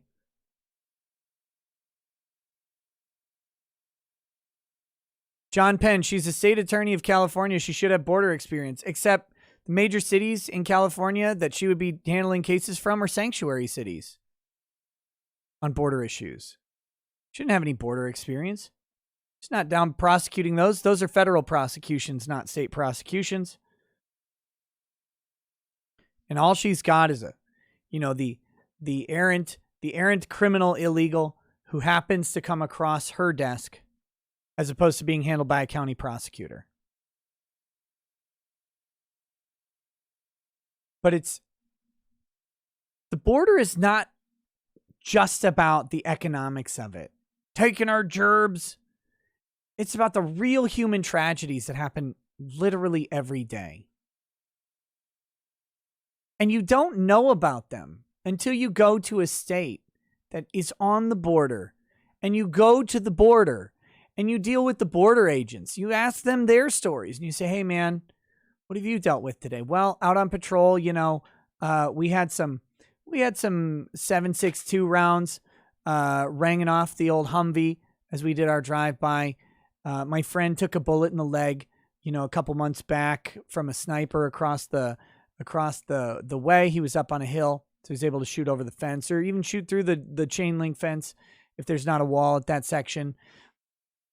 We can't really shoot back. That would be illegal for us to fire into Mexico like that. So we just have to hope their bullets don't hit us. Go talk to the people who deal with this stuff. Go talk to ICE. Go talk to ICE who has to pick up these kids and send them back. Go talk to ICE who has to deal with kids separated from their parents being put in a detention facility. They don't want to do that to kids, but there's nothing else for them to do.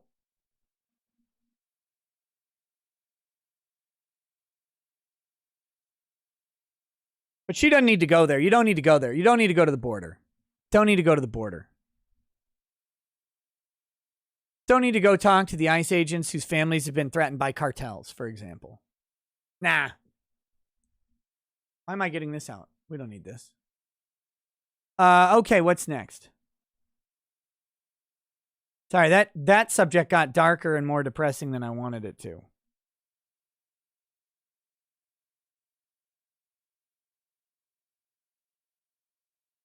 Okay. Dash cam video shows police officer flipping pregnant woman's car while attempting pit maneuver.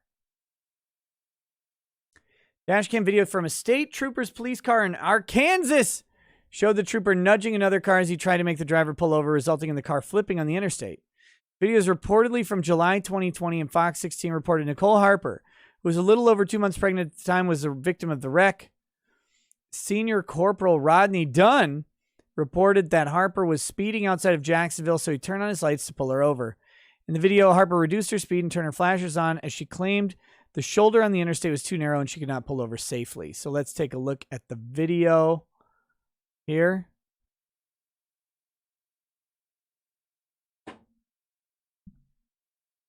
This is why I was doing it.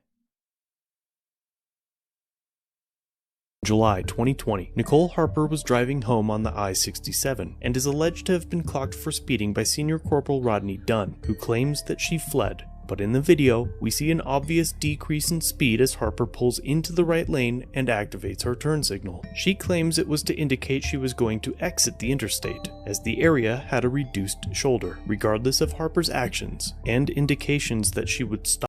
So she keeps her blinker on, she reduces her speed. Now she's put on her flashers. You can see that there is a reduced shoulder with a barrier here.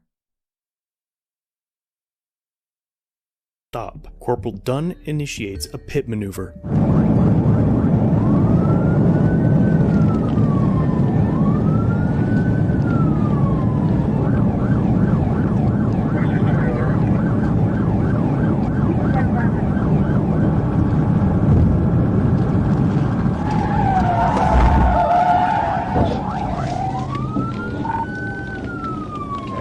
They hit the inside wall.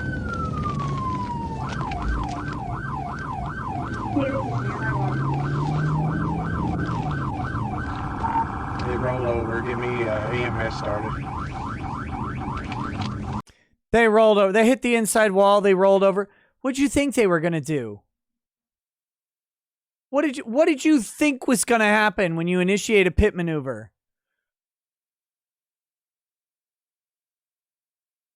The whole point of the pit maneuver is to turn the car sideways. You got barriers on either side of you, bro. What was she going to do? Hit the wall? She's going to hit the wall. Look, all women are going to hit the wall, but this is a different wall we're talking about.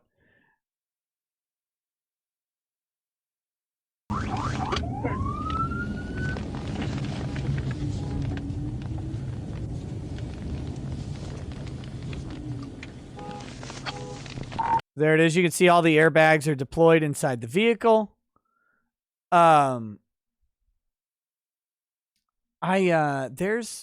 There's another video. Let me find it. Of the cop after when he walks up to it. Here we go. No, wait. This is not the right one. Just a second.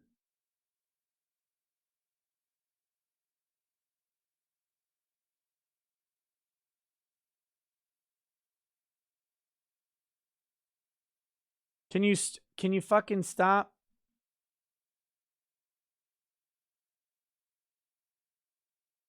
Okay, let's see if this is it.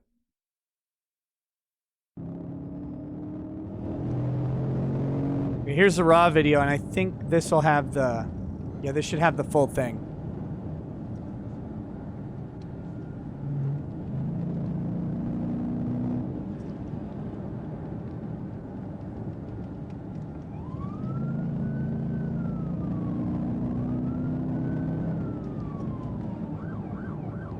I mean, there hasn't even been an exit for her to exit yet.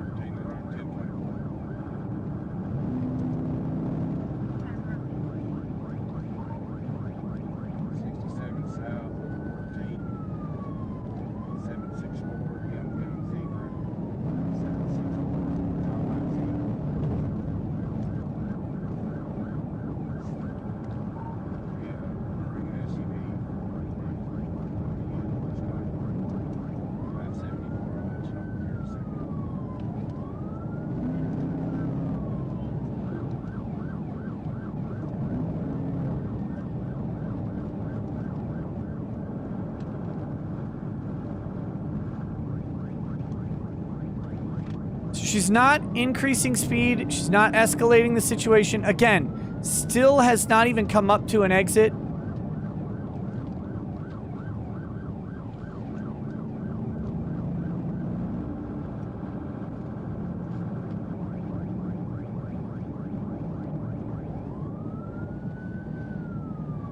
There's no imminent threat. She's not going anywhere.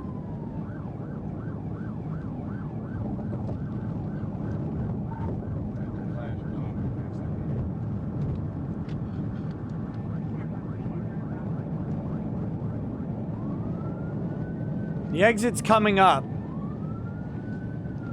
1 mile. So he's got a minute. That's all. A minute of low speed, highway speeds with flashers to go. That's it. Okay,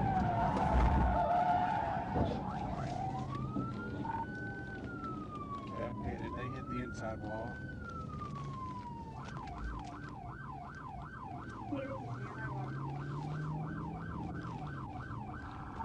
They roll over, get me EMS started.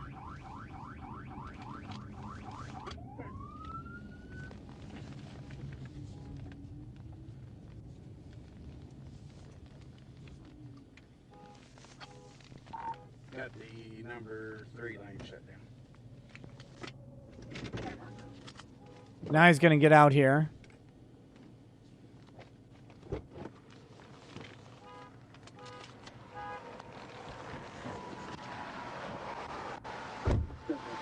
How does he know she's getting off? He doesn't know she's getting off on the ramp.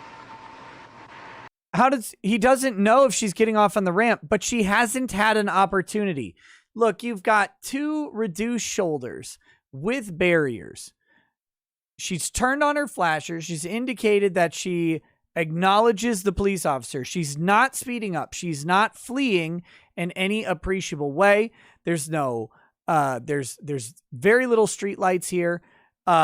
I think it's perfectly reasonable to go to the next exit. Now, if she doesn't exit, maybe he does a pit maneuver then. That's a different question. But there wasn't even an opportunity to exit. Again, this cop's got to be thinking, well, why isn't this person pulling over? But they are clearly aware of my presence. They've turned on their flashers. They have slowed down.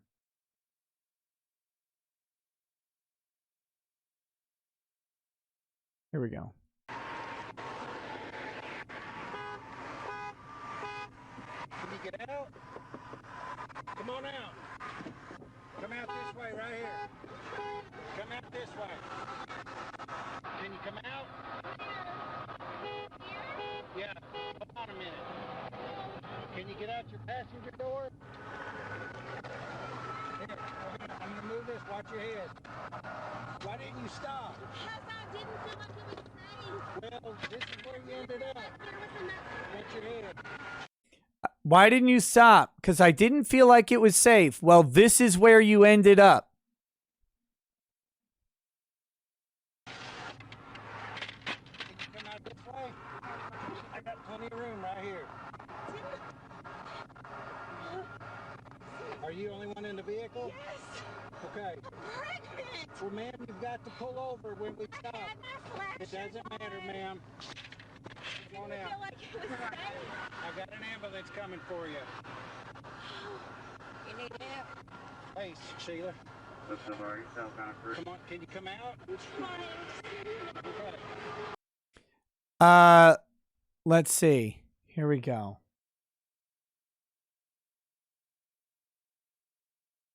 Arkansas.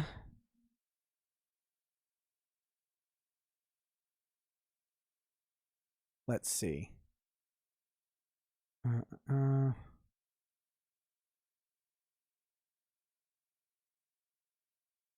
Trying to.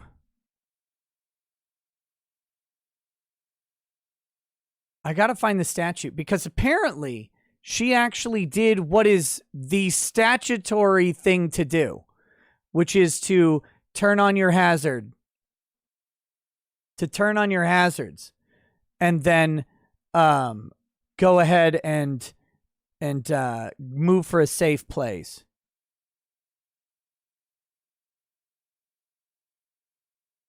Where is it? Let's see.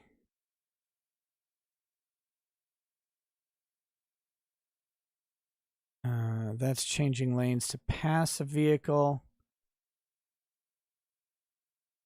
Okay.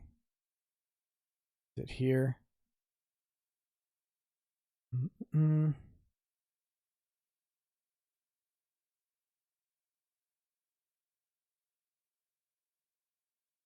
Okay, under what to do when you are stopped. Number 1 says to use emergency flashers to indicate the officer that you are seeking a safe place to stop. This is from the driver's license study guide from the state police, okay? It says use emergency flashers to indicate to the officer that you are seeking a safe place to stop. That's from the study guide. Let's hear the rest of their conversation. There's a little more here. Can you try to like make the seat lean back? I did. I pushed it back as far as it would go. Because it was lifted up. It's as far as it'll go back. Oh my gosh. Emma, all you have to do, she's got blood all over. Here, grab your door right here.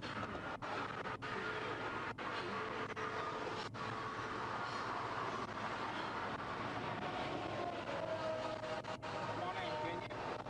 I'm trying. Oh my gosh. Thought it would be safer to wait until the exit. No, ma'am. You pull over when law enforcement stops you, okay? You were running. Thought it would be safer to wait until the exit. No, ma'am, you pull over when law enforcement stops you. I mean, unless it's not safe, though, because that's what's in your manual. The amount of danger that he put this person in by executing that pit maneuver is insane. So they're suing. She is actually suing the police for this. And good. 84 miles an hour, and I was trying to get you to stop. And then when I pulled up alongside of you, you saw I was a state trooper. You looked over at me. Because I barely see. Let's go over here. I lost my shoe. I will take care of that. Go sit down over here, okay? Let's be over road. Sit down right there. We call it a pit maneuver when people flee from us or don't stop from us. That's what happened, okay?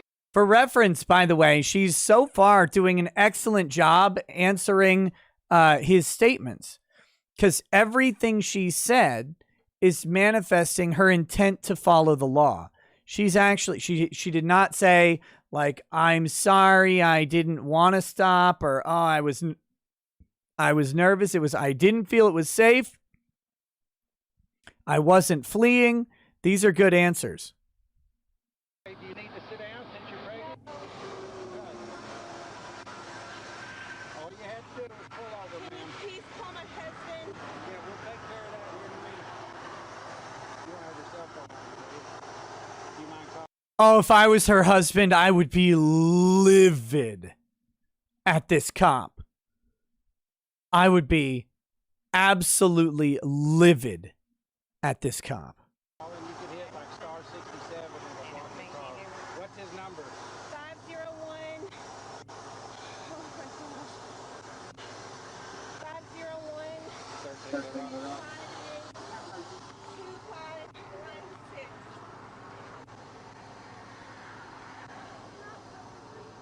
13 the rough.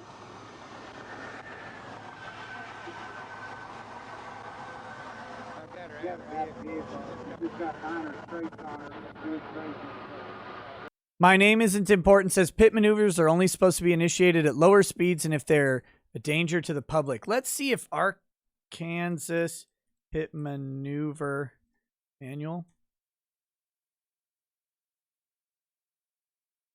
I wonder if we have the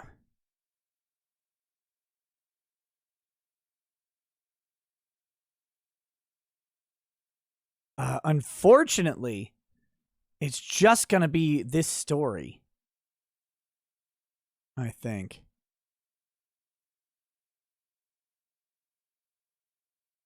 San Antonio.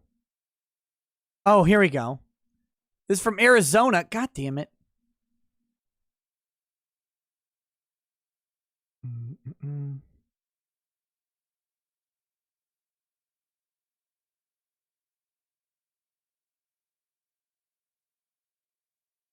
Maryland. Phoenix, Arizona. Let's see.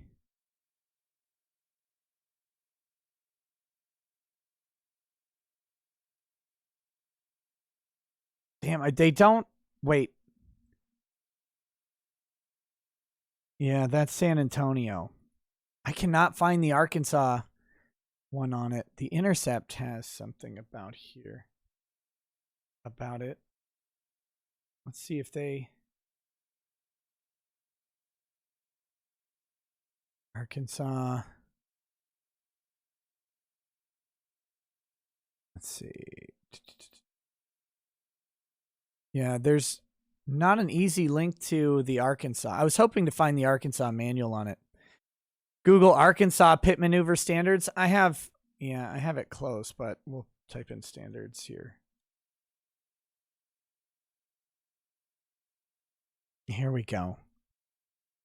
That got it. Good. Vehicle pursuit and emergency vehicle operation. Let me see. Bring this up.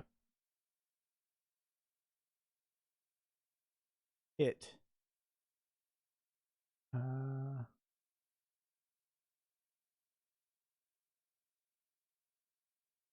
Says it's here. Okay.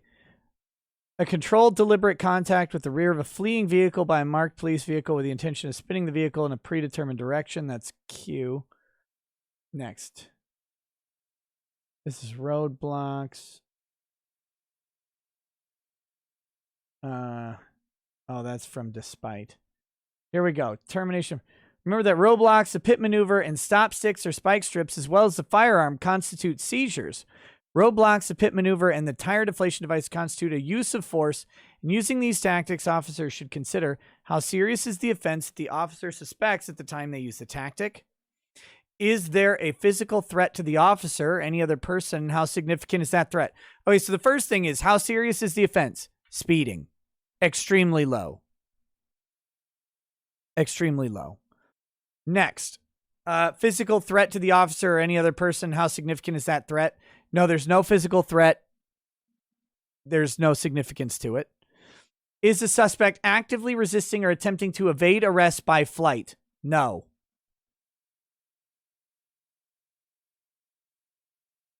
Let's see. Let's see what the next thing says. Pit maneuver. Only officers trained in this particular maneuver will attempt to employ this procedure and shall not use this maneuver in speeds over 45 miles per hour unless deadly force would be justified or pit maneuvers are prohibited.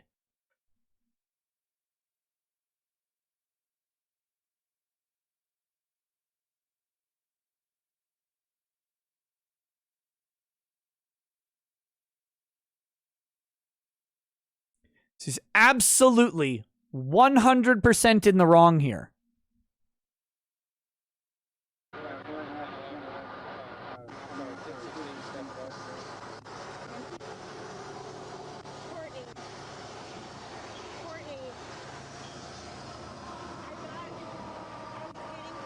Was he charged with anything? No. No, he's still on the force. He's fine. He's being sued in a civil suit.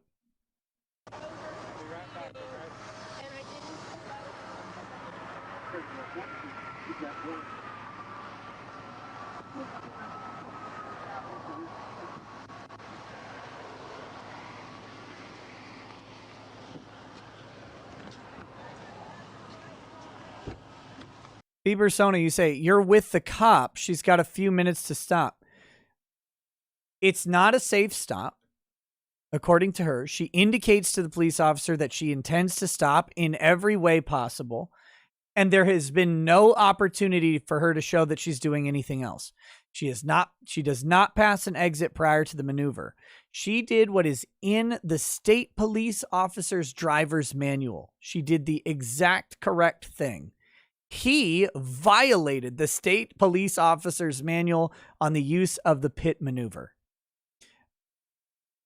you can be with the cop on this, but you have to realize that that position means you are incorrect. Objectively not correct.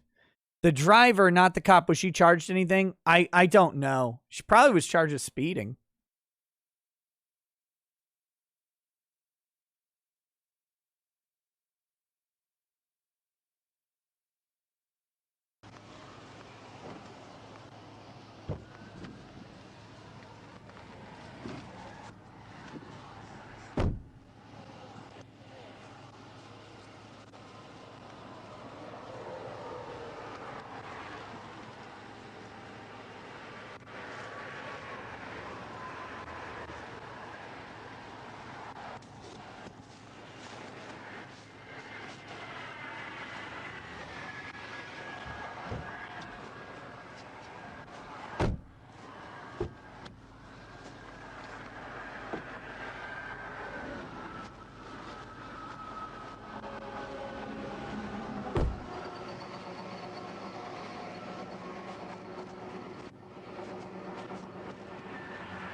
registered to you? Yes. Okay. Where do you live? Sherwood. That's where you were headed to? Yes, I just left the movies. Okay. In Cabot. With what? I just left the movies in Cabot. I went with my dad's girlfriend and my nieces. And I was on my way home. Now you're talking too much. You were running 84, and then when I know that I was speeding. I agree with you. I was speeding. No! Don't agree with him that you were speeding. Don't agree with shit. Stop talking.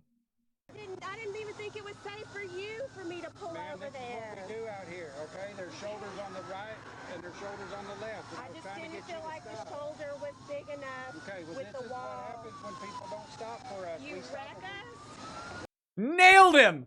Exactly. This is what happens when people don't stop for us. You wreck us?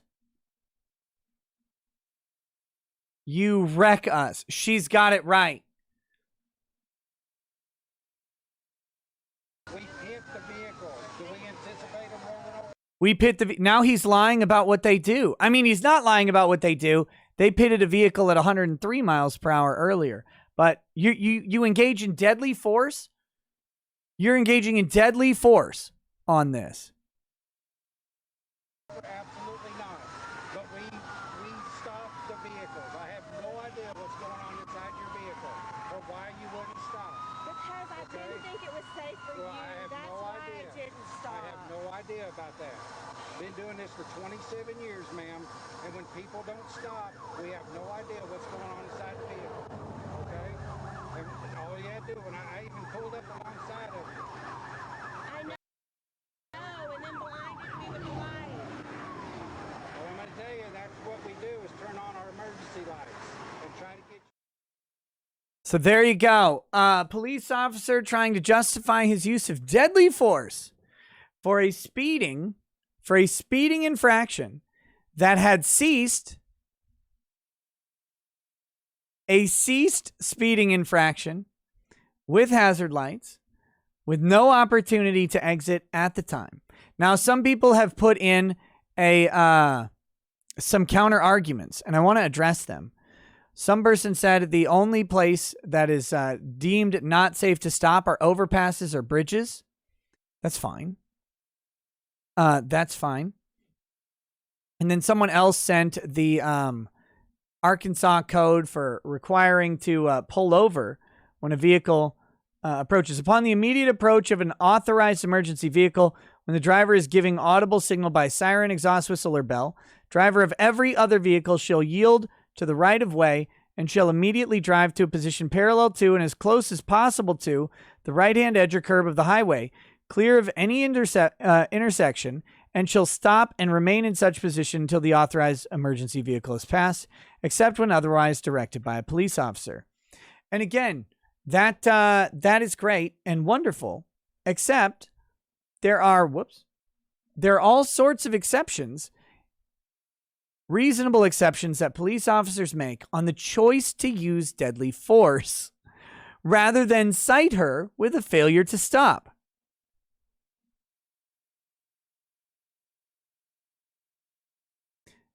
There are different things at play here.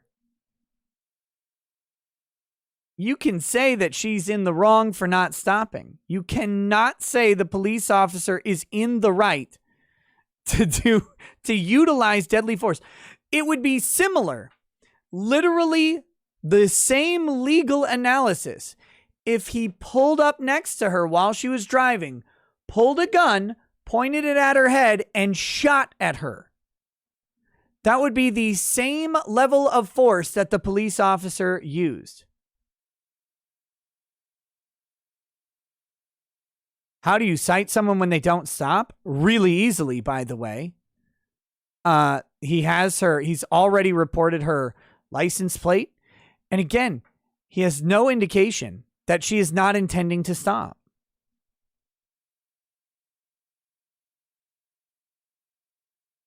Actually, he has lots of indications that she does intend to stop.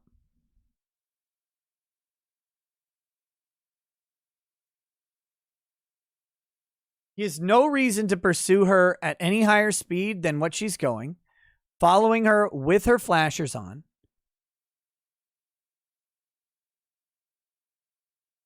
It's happened in mid last year. Oh, he is in the police officer is in the wrong. Yeah, he is. What would happen if she did pull over and the cop got nailed by a car? Would she be responsible? No, she would not be responsible for that. The driver of the car would be.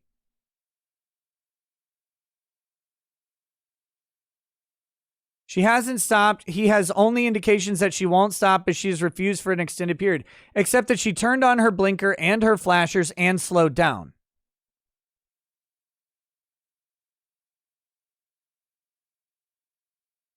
I mean, that is not the actions of a fleeing person attempting to evade a traffic stop.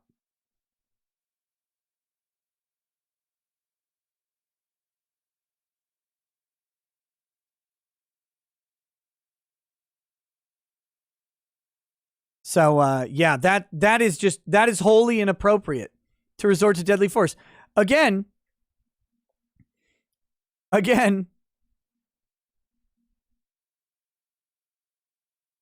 it would be the exact same in this case if he drove up alongside her, pulled his gun, and fired into her vehicle. The exact same. Nero FL89, you must be trolling. You must be trolling.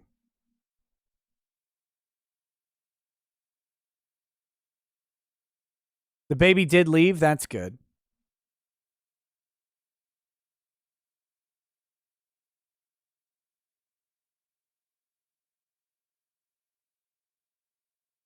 Yeah, would he be in the clear if he shot her after the car was upside down? Yes. Yes. Bob Jones, can we just talk about him saying he's been on the force for 27 years? Like this is 27 years and he's using pit maneuvers against a manual. Insane.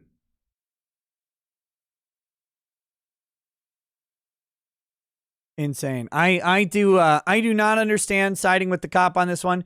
You can think that the woman deserves a speeding citation. You could even fully reasonably say she deserves a failure to stop citation. Although I'll tell you, if she got a failure to stop citation for we're going to have to make an assumption because we don't know how this is going to end. But remember, the people are actually presumed innocent until found guilty. If she had maintained her flashers and at the next exit, which was coming up in about 30 seconds because they're traveling 60 miles an hour, and it was about 30 seconds after she passed the 1 mile to the exit sign. If she had exited at that stop and then pulled over when there was no wall on the shoulder and she got cited with failure to stop, she would win that case. Guaranteed. Guaranteed. She would win that case unless she pled guilty to it. She goes and says, I turn my blinker on, I turn my flashers on, I reduce speed, and I look for what I determined was a safe place to stop. Here is the state police manual that indicates that what I did was correct. I planned to stop. I executed the stop as soon as it was safe. She wins that case hands down. No problem.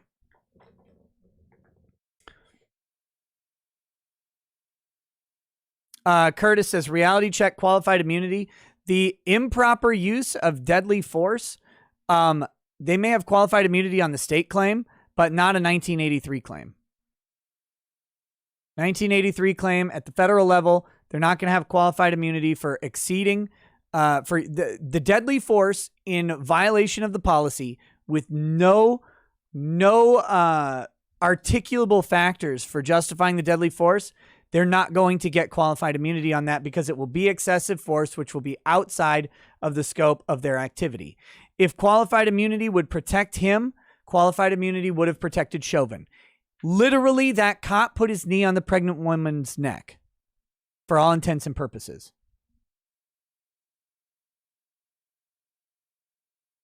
She just didn't die from it.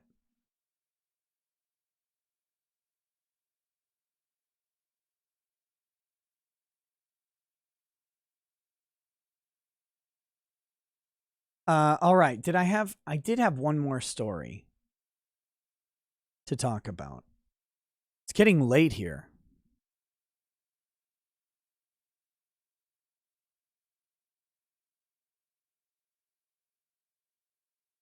Curtis says, but no one ever said it was against the law to pit a vehicle with a prego in it, and the judges will go along with it just to protect the state.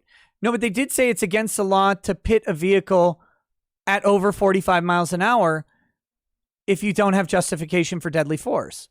So they actually did say it was illegal to pit a vehicle in this case.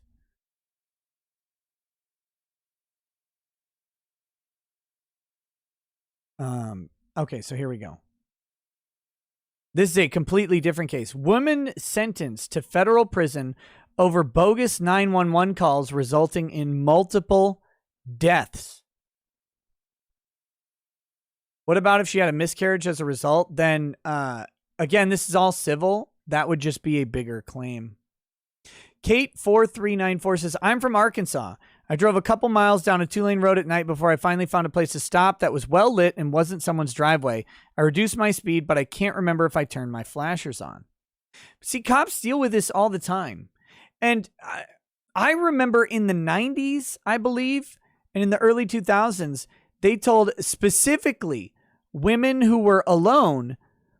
I remember the recommendation that women who were alone should go ahead, turn on their flashers, and go to a well-lit area like a gas station or somewhere else that was safe, because they don't actually know if the person driving the car is a trooper or a police officer. So you lower your speed, you turn on your flashers, and you drive somewhere that's well-lit and safe. Again, that's not a law. That's not a law, but that was definitely a thing. And it would definitely be something you could state to indicate your state of mind that you did not feel safe. So this is not a new thing for cops to have to deal with. For cops to have to drive a mile, 5 miles to execute an effective and safe stop. And there's a lot of interest in cops doing this, by the way, because if there's a wall between, like if she pulls too close to that wall, then the cop has to get out on the driver's side and stand in the highway at night. Now, someone may see him, someone may not. Cops have been hit numerous times. Awful, awful videos out there of police officers getting tagged by a speeding motorist who wasn't paying attention in the middle of the night while they're executing a stop. That's why when you pull over on a highway, a lot of times the cops will actually go around to the passenger side. You can't do that if there's a wall. If there's a wall there, they have to go to the driver's side. They don't have another option.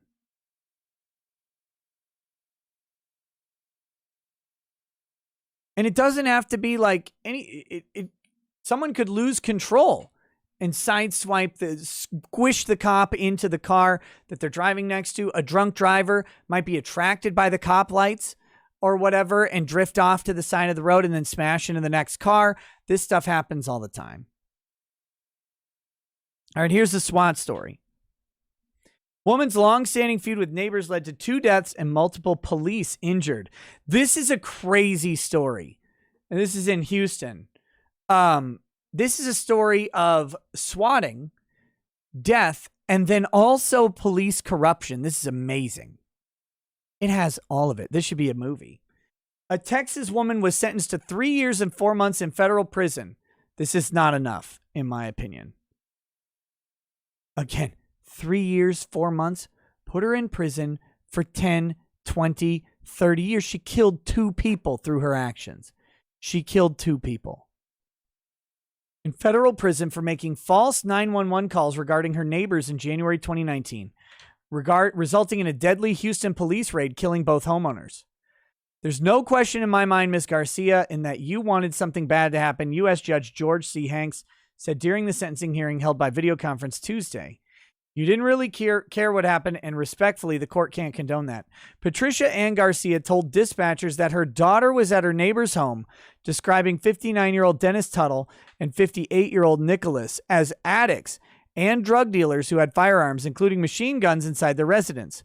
But none of those claims were true, prosecutor said. Garcia does not have a daughter.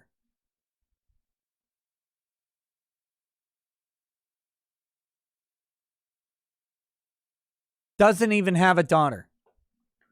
Metro ExoKit says deadly force is defined by the U.S. Navy as a triangle of capability, opportunity, and intent.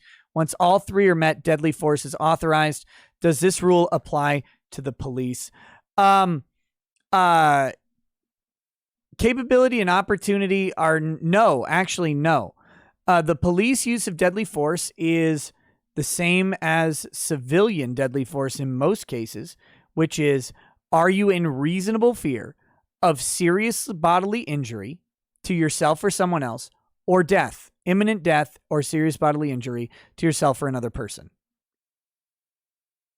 That's the police use of force for deadly force here. It gets a little bit more complicated than that, but that is the legal justification that is required. So, sorry, I should have done that one before getting into this case, but here we go. She does not have a daughter, and after making those calls that night, things were set in motion. Assistant U.S. Attorney for the Southern District of Texas, Almadar Hamdani, said at Tuesday's sentencing hearing, Ms. Garcia dialed 911 and intended to use those 3 digits as a weapon. 20 days later, Tuttle and Nicholas were fatally shot during a botched Houston narcotics operation at their home that also left 5 officers injured, including 1 paralyzed from the neck down, and soon struck national headlines at the time, Houston Chronicle reported. Prosecutors say Garcia was under the influence of drugs and alcohol when she made the 3 911 calls on January 8th to get back at Tuttle and Nicholas over a long-standing feud.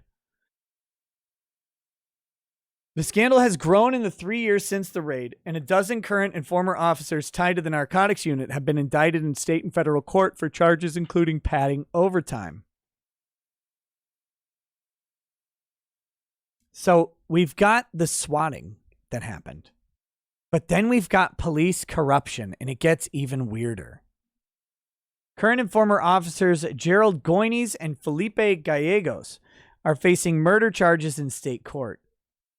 What did you think was going to happen? Judge Hanks added before sentencing her to 40 months in federal prison and 3 years of supervised release. This wasn't a run-of-the-mill hoax. It was a very serious 911 call made to police with intent of harming their neighbors. Her attorney, Marjorie Myers, asked for a sentence of 10 to 16 months recommended by the sentencing guidelines, as Garcia has a long history of mental illness and drug abuse. Myers said what happened to the couple was due to rogue and corrupt police officers.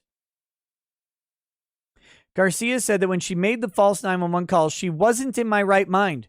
Didn't mean for anyone to die the way they did. Well, what did you expect to happen, though? What did you expect to happen?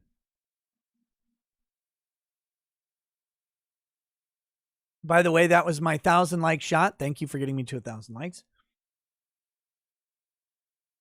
I am so sorry for my 911 telephone call, she added in brief remarks during the hearing. Garcia was the first person to be sentenced in connection with the deadly raid. She had been in custody since December 4th, 2020. After violating the conditions of her bond, she pleaded guilty to one count of providing false information in March. Goines, the officer who led the raid and who has since retired, allegedly lied to obtain the warrant to search the couple's home by claiming a confidential informant had bought heroin there. So he lies and says a CI bought heroin. He later said there was no informant, that he had bought the drugs himself. Prosecutor said police found small amounts of marijuana and cocaine in the house, but no heroin. So he says, oh yeah, lots of heroin there. My CI bought heroin from them. Well, I bought heroin from them. Well, it turns out they didn't have any fucking heroin.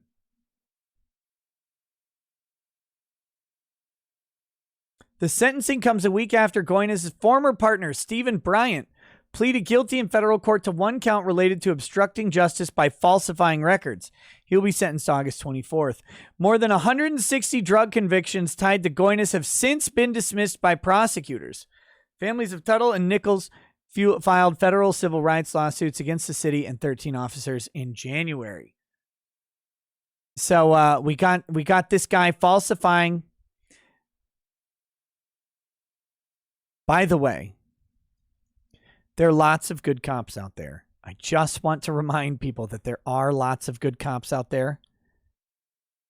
This shit happens all the time. All the time. Drug cops, narcotics cops falsify evidence to get warrants all the time. All the time. They lie to court. They lie to judges. They lie under oath, and they do it all the time because their gut tells them, I just know it. I know there's something there. They do this all the time.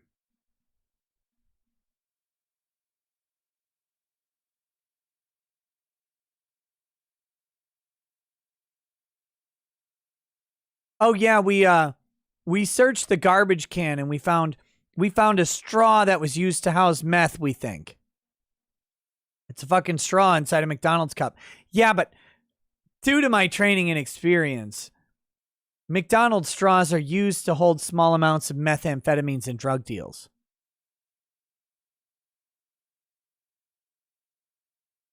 Due to my training and experience as a narcotics officer. Mike Doyle, the attorney representing Nicholas's family, said Garcia's sentencing was a small step forward, but said the Houston Police Department still must address significant issues since the raid. Central questions of the city's $2 million cover-up of the killings of Regina Nicholas and Dennis Tuttle remain unanswered. What happened before and after the Houston Police Department's murderous raid? He said the Nicholas family and public still need answers from the mayor and the police chief. So, cops falsify evidence to obtain a warrant. They raid the house. They kill the people. 5 cops end up hurt somehow. We don't actually know how. Maybe the people were armed in some way. Don't know. Don't know.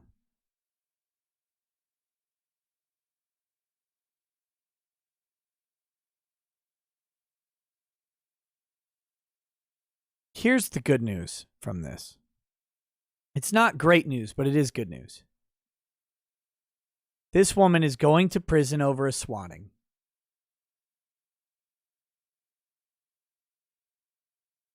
Breck says, I watched a county cop place a bag in the rear of a vehicle. Trooper stopped to assist. County asked Trooper to search, and he found drugs and testified in court he found drugs in the vehicle. Yeah. Yeah.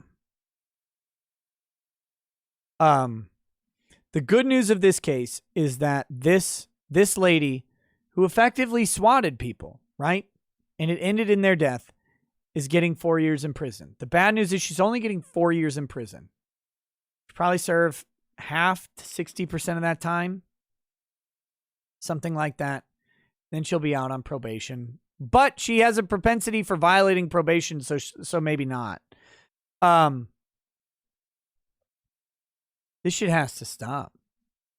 Weaponizing cops. First of all, cops should not even be weaponizable. The idea that cops can become a weapon from a 911 call should appall everyone.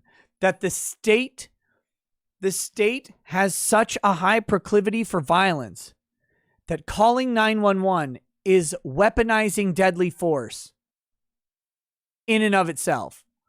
That should bother us as a quote-unquote classic liberal society, as one that is liberty focused on individual rights. The fact that you can weaponize the law enforcement arm of the government to kill people at your whimsy, that's a problem. We need to fix that problem along with the other things. These people need to stop getting 4 years. They need to get 10 plus. She killed 2 people. Why? Don't even know. Don't even know. Let's see what the Houston Chronicle reported here real quick.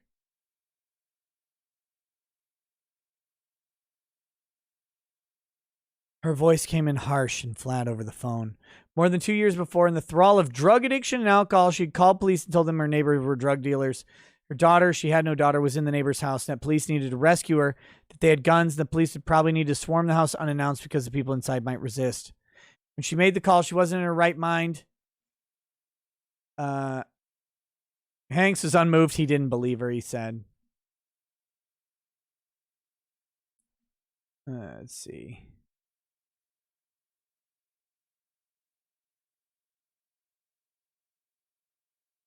Okay, so the raid happens 3 weeks later.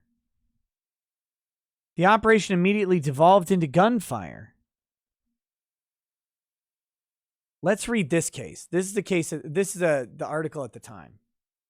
4 Houston police officers shot in Southeast Houston narcotics operation. A 5th injured. I mean, to be fair, cops are bad in this. But those people are criminal as fuck. Look at them. I don't trust them at all. I wouldn't trust my laundry with these people. These people are definitely horrible.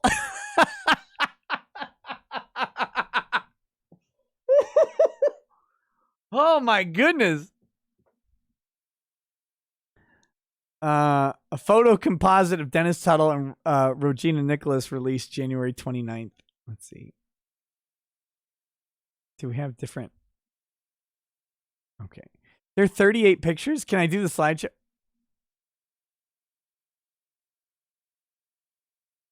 Here's this is the house. This is the house that it was in Houston. Wait, where the fuck was this? 7815 Harding. Sounds like a good neighborhood. See what other pictures we got here. This is a nice house. Good shape. Definitely not a drug house.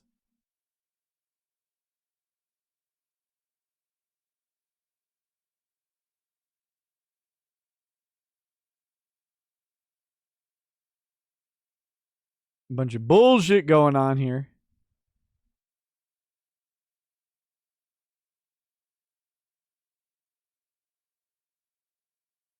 You know what's crazy? Look at all this. So this is so these cops are reacting to their brothers in arms, right? Their brothers on the force being shot down, right? Like this is back when it happened in 2019. This is them responding. 4 officers shot. This is a big deal. They don't know at this point that the officer who got the warrant to initiate the raid lied. They don't know that he falsified everything. That's amazing. Now when they go back, right?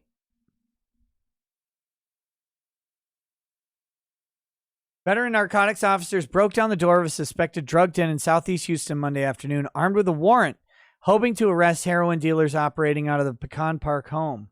They were met by a hail of gunfire instead, as one of the suspects inside unleashed a barrage of bullets that wounded 4 officers, 2 critically. Remember that this is the narrative at the time. We don't actually know necessarily what happened here. I want to know what the full story is, don't you? This is never one of the calls you want to get as a chief. Police Chief Art Acevedo said outside Memorial Hermann Hospital hours later while flanked by top police brass, Mayor Sylvester Turner, and a host of other city officials.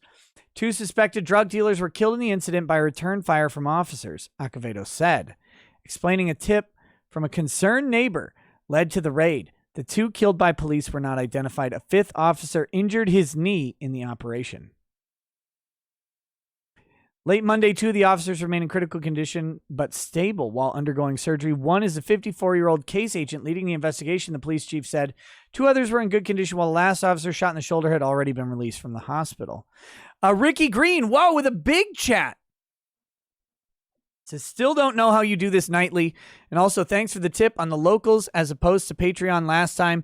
Peace from DFW. I do it nightly, Ricky, because I like to. That's the main way. Random Blaze says, police use money to also get warrants.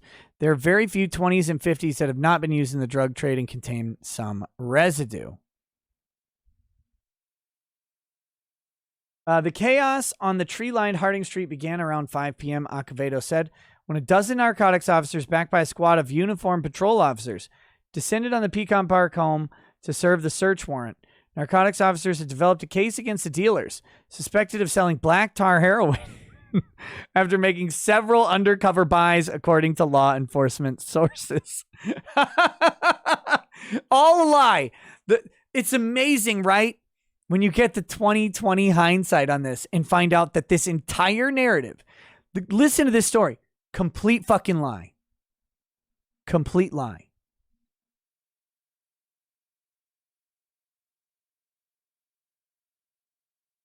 As officers rammed through the door to serve the warrant, their colleagues in marked patrol cars sounded their sirens and turned on their lights. They were immediately shot at by at least one gunman inside, the chief said, detailing the firefight. This is why you don't, I don't know what they did. It says they rammed through the door to serve the warrant. Again, would they have been shot at with a knock and announce?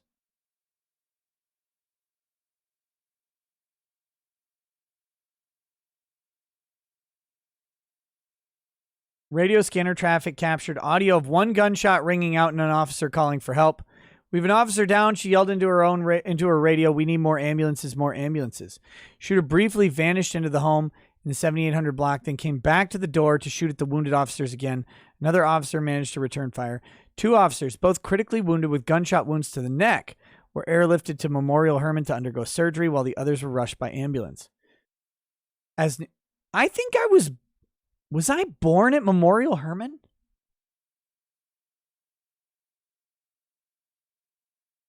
I'll have to ask. I was born in Houston. I'm trying to remember what hospital it was. As news of the shooting spread, scores of police officers rushed to the neighborhood to cordon off the area. SWAT team also responded, used 2 robots to search a small wood frame building. At about 7:25 p.m., police said the threat was over. At Memorial Hermann, however, surgeons were treating the critically injured officers. The most senior of the narcotics squad, the case agent, had been shot twice previously in the line of duty since joining HPD in 84, once in 92 and again in 97. During the 92 incident, he took a bullet to the cheek. This is the guy who lied right here.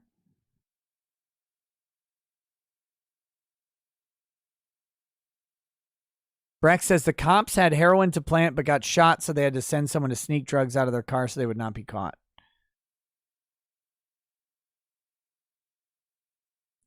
Most people would call it a day after being shot and surviving, but this man is 54, Acevedo said. He's the case agent and was there on the front lines. Literally lying. Literally lying and fucking causing a shit ton. 130 drug cases, probably a lot of legitimate drug cases in there, got dismissed because of this guy lying. We don't know if he lied in the other cases, but he lied in this case, and that gets the other cases dismissed. Be carefully wrote, they're shooting police off. Oh, wait. Oh, Jesus. Azawful.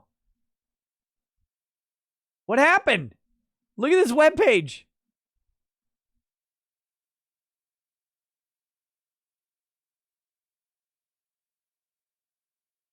The shooting came as many. Fuck me. Came as many Pecan Park residents were leaving work, Sophia Franco among them. She was almost home when she got a text from her husband warning her to stay clear. Be careful, he wrote. They're shooting police officers 2 blocks down from the house. Law enforcement taped off the surrounding streets as other residents milled about and watched the commotion. Kirk Eichenwald. Kurt Eichenwald? Eichenwald, don't watch the stream. We got epilepsy happening here. Epilepsy at a high rate. One handed out bottles of water to officers from a red wagon. Lethal incident infuriated city leaders and cast a pall over the day in which they had celebrated a modest drop in crime the past year. The crime is coming from inside the house. This has been a tough day for our city, Turner said, urging residents to pray for the wounded officers and vowing not to tolerate drug activity or drug trafficking in Houston. Horrific attack on police officers. So here we go.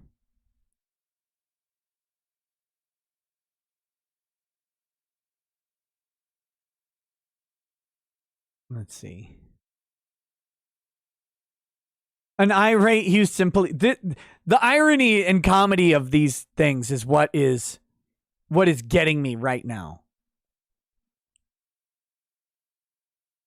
An irate Houston Police Officers Union President Joe Gamaldi said Monday's shooting left his officers feeling vulnerable and like they were being targeted. Again, it turns out the officers were targeting. The officers were targeting these people illegally. At least the one officer. A bunch of the officers there, by the way, have no idea necessarily what's going on. Not every cop involved in this is corrupt. You know, you got a drug raid going. You're a narcotics officer, case officer on the thing who's running point. He says he's got a CI who's bought heroin from the residents. You're like, all right, let's go get these motherfuckers. We're going to lock them up. That's just a guy doing his job.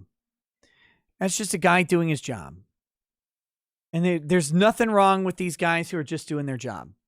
Really not. I know some Houston cops. I know some people who know Houston cops. And again, not really ACAB. I'm not on that train. I'm really not.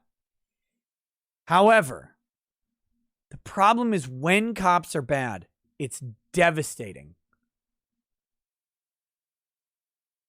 It's devastating. We're sick and tired of dirtbags trying to take our lives when all we're trying to do is protect this community and our families, he said. Enough is enough.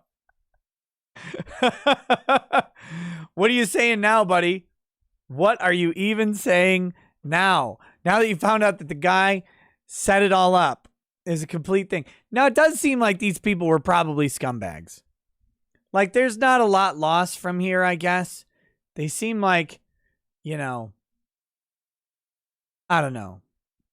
But maybe not. I don't know. Someone busts down your door. What are you going to do? You're going to just be like, "Oh, wait, I need to check and see if you're an officer of the law?" I don't know. You're in Texas, man. Someone busts through your door and you live in a fucking shady neighborhood like that. Go ahead and shoot.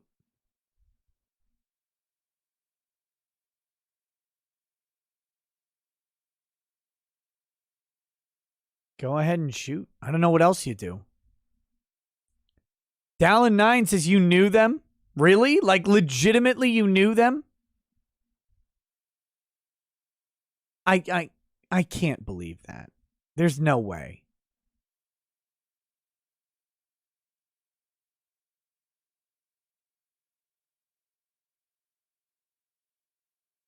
Is that legal advice? You should never take legal advice from a drunk internet commentator.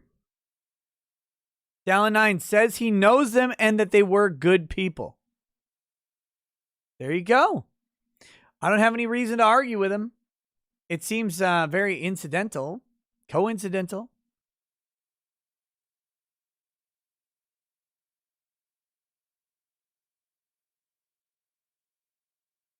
All right, let's do this. What's today? The 10th?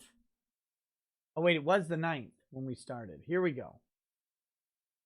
Let's do chats and then justice chats. I'm going to do a movie. I'm going to do a movie tonight. Mainly because it's getting late. It'll be a little bit late by the time we get done, and I would rather do a movie than play a game tonight. If you would please tell all these all cops are bad pussies to call and blacklist themselves, their numbers and addresses, says Daniel Lindsay. If you think all cops are bad, call and blacklist yourself, your number, and your address. I want my local police to know that I am a law-abiding citizen.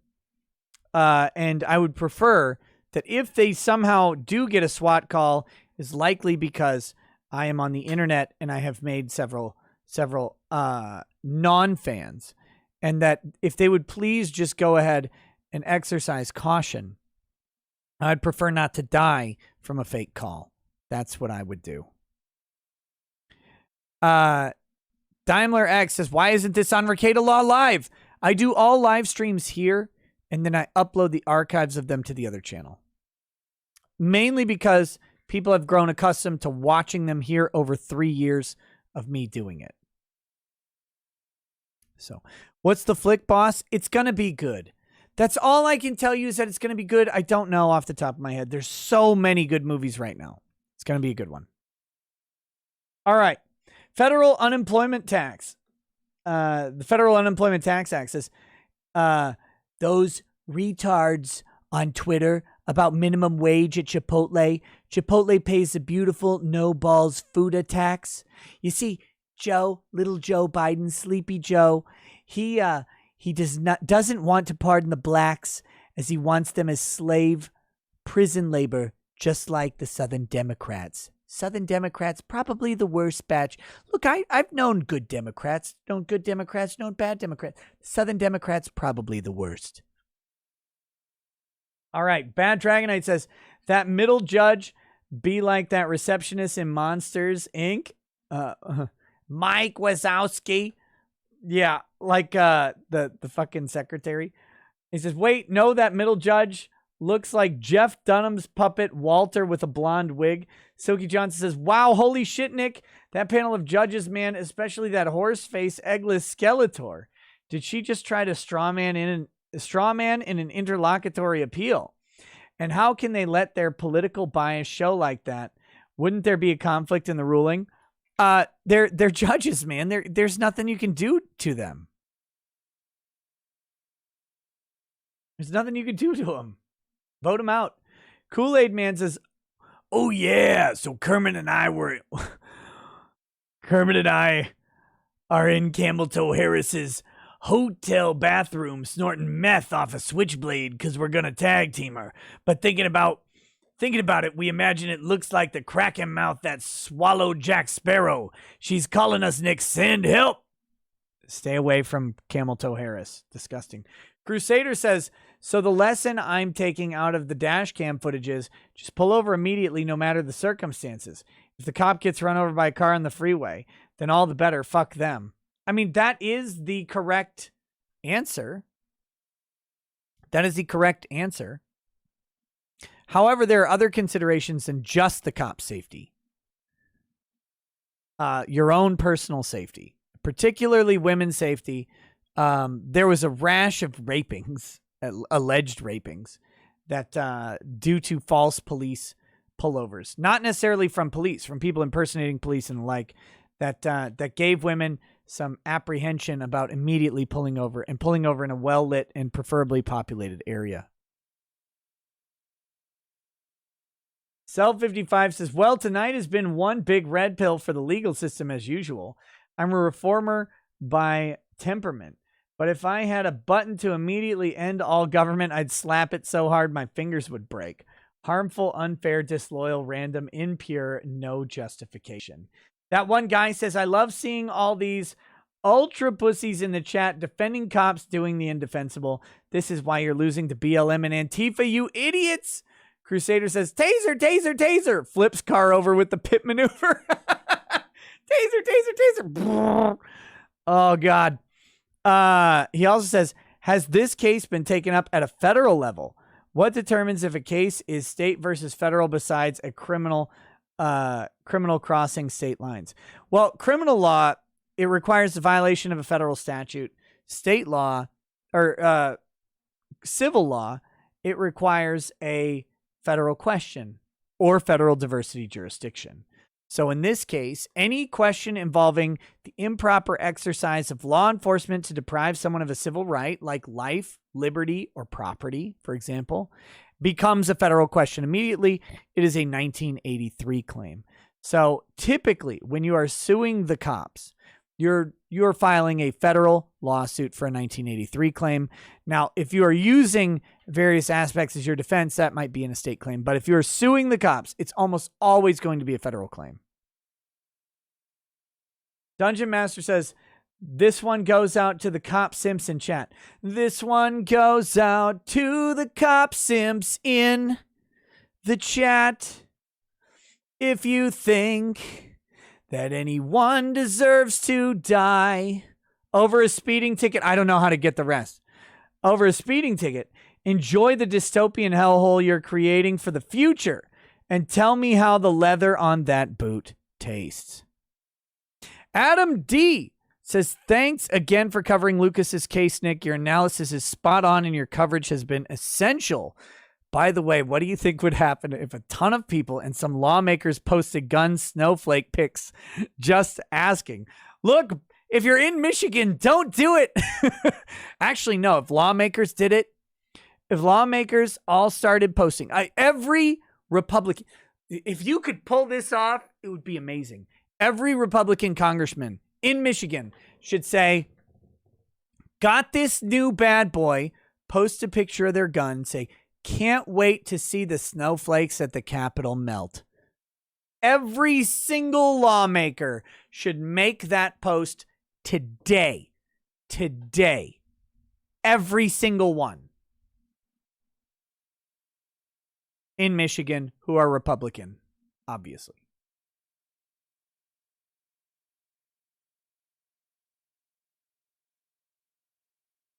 And if you're a Republican lawmaker in Michigan, I know you guys watch my show. You better.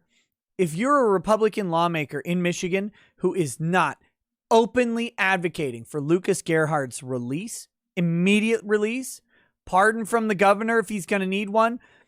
I know it's Whitmer and she's not going to pardon shit. You need to be advocating for this kid, raising awareness every single moment that you have to spare to talk about this. This is every Michigander. I even know that they're called Michiganders. What's good for the Michigander is good for the Michigese, motherfucker. Every single Michigander's essential speech, liberty, and life is on the line in Lucas's case. Don't let the judges fuck this up. I know you will, Adam. I know you will.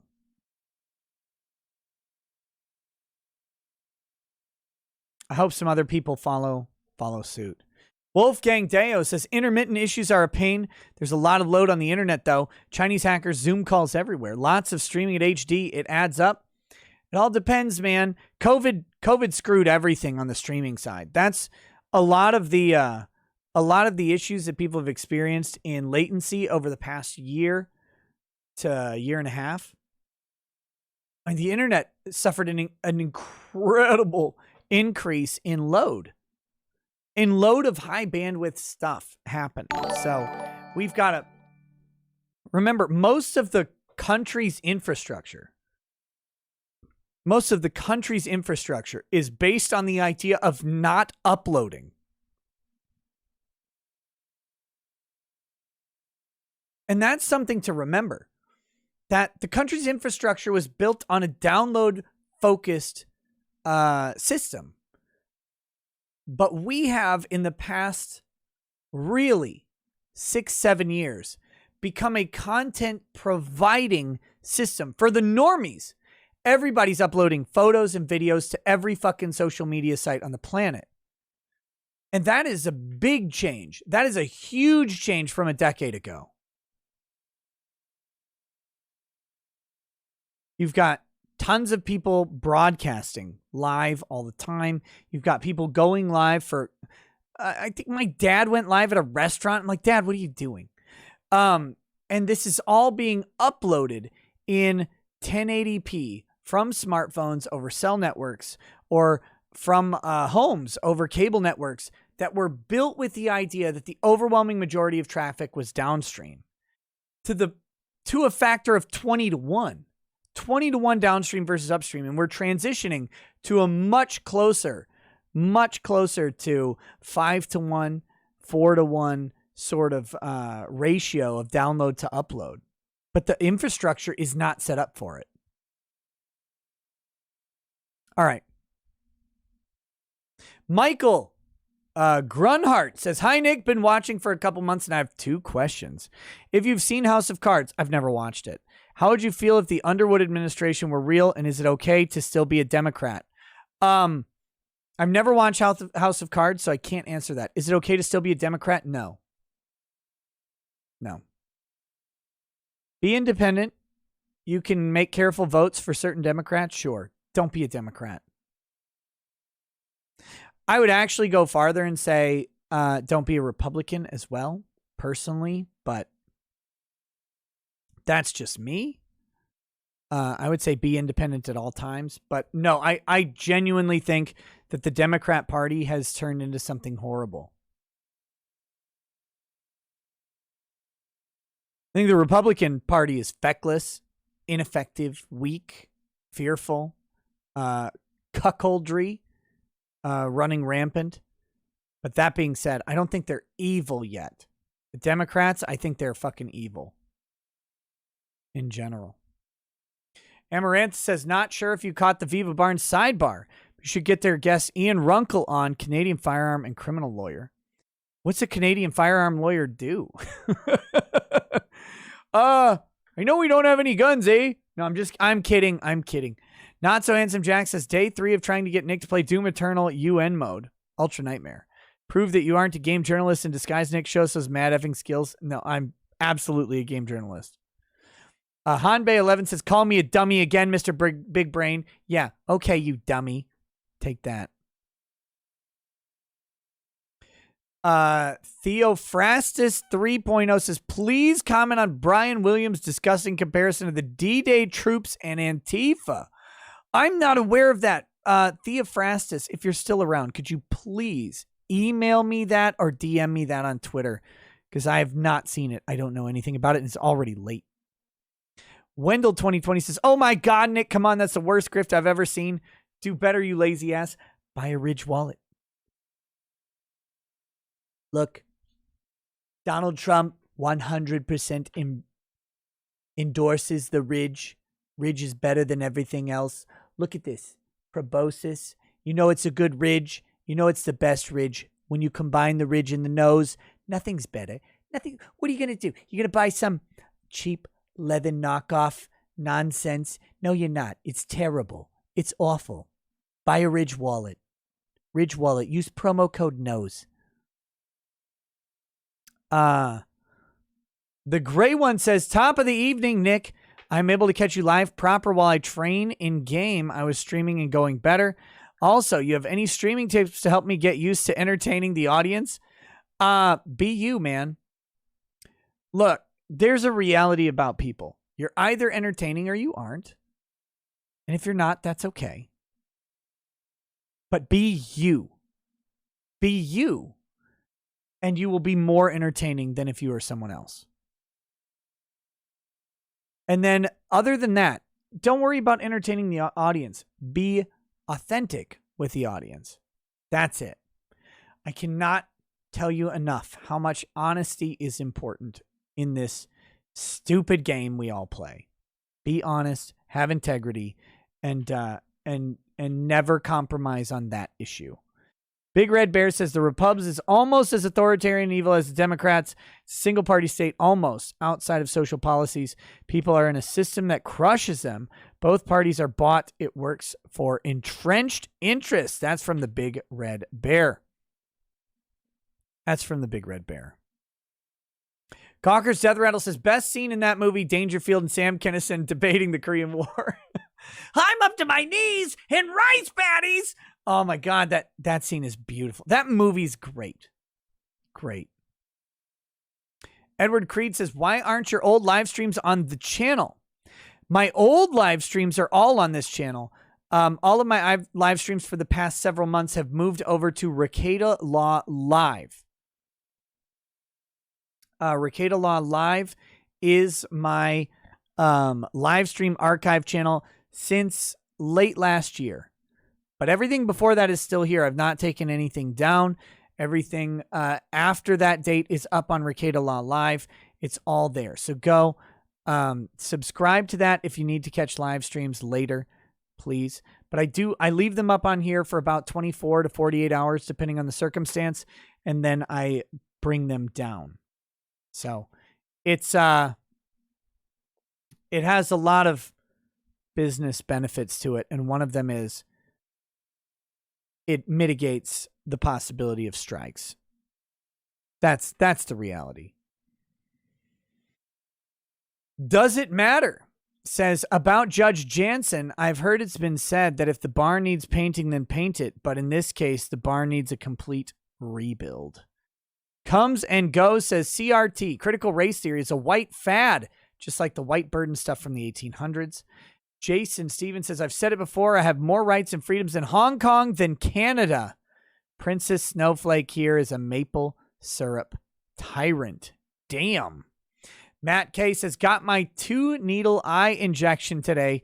Stings like a bitch whenever I blink and will for 3 days. Tell Ty to man up. Oh, needles in my eyes. Oh, I know the thought of it is worse than the reality, but fuck that.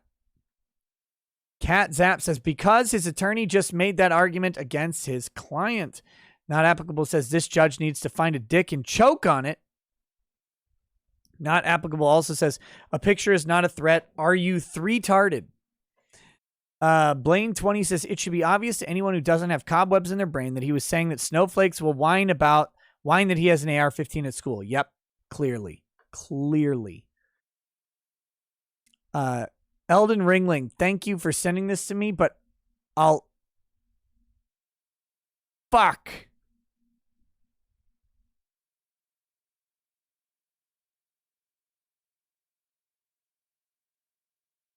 Never mind.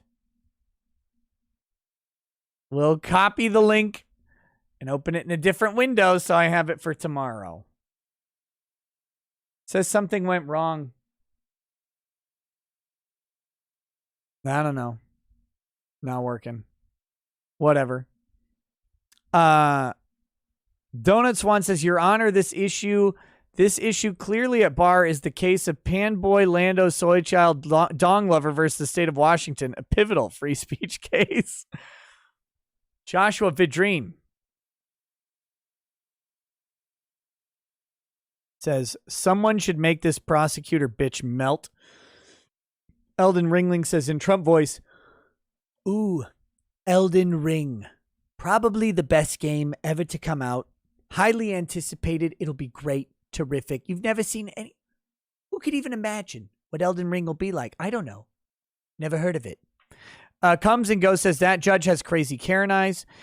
Al Be Real says he's arguing logic with 3 women. Toast. Gerhard Garvin says, can you be held in contempt of court for calling a prosecution a dumb bitch? Yes. Yes. Ash B says, you can't type honk honk. Edward Creed says, how can a judge be removed from the bench or fired?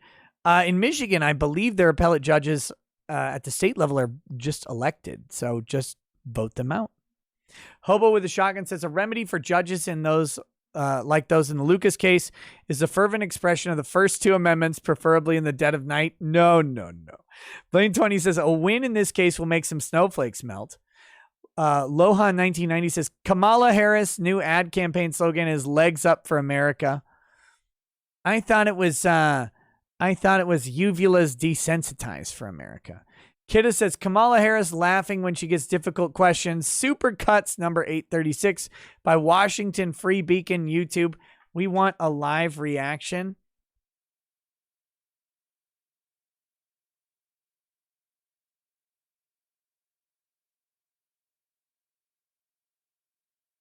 Let's see. Is this it? Here it is. I guess we'll take a quick look at this. Quick look. They can also be impeached, but state lawmakers are not up to it. Impeachment of judges is really hard, to be fair to state lawmakers. But yeah, that is a possibility. Here we go. Okay. You're considered the most liberal United States senator. Somebody said that, and it actually was Mike Pence on the debate stage. But Yeah.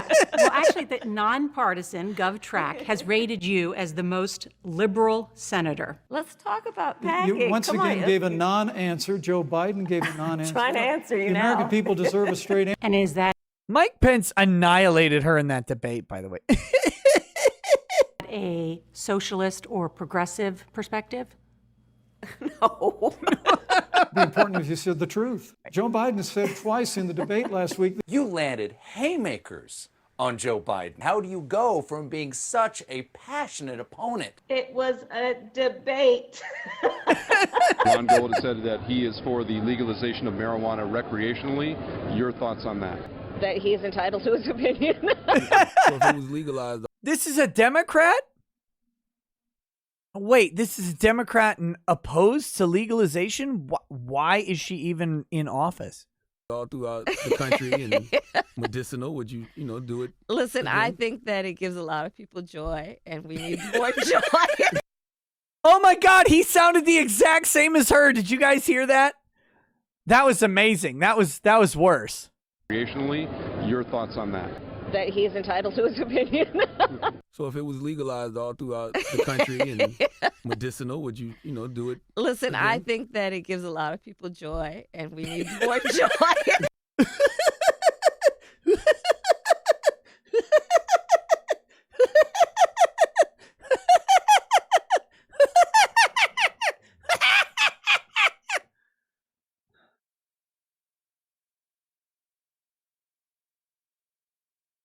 That is running the country.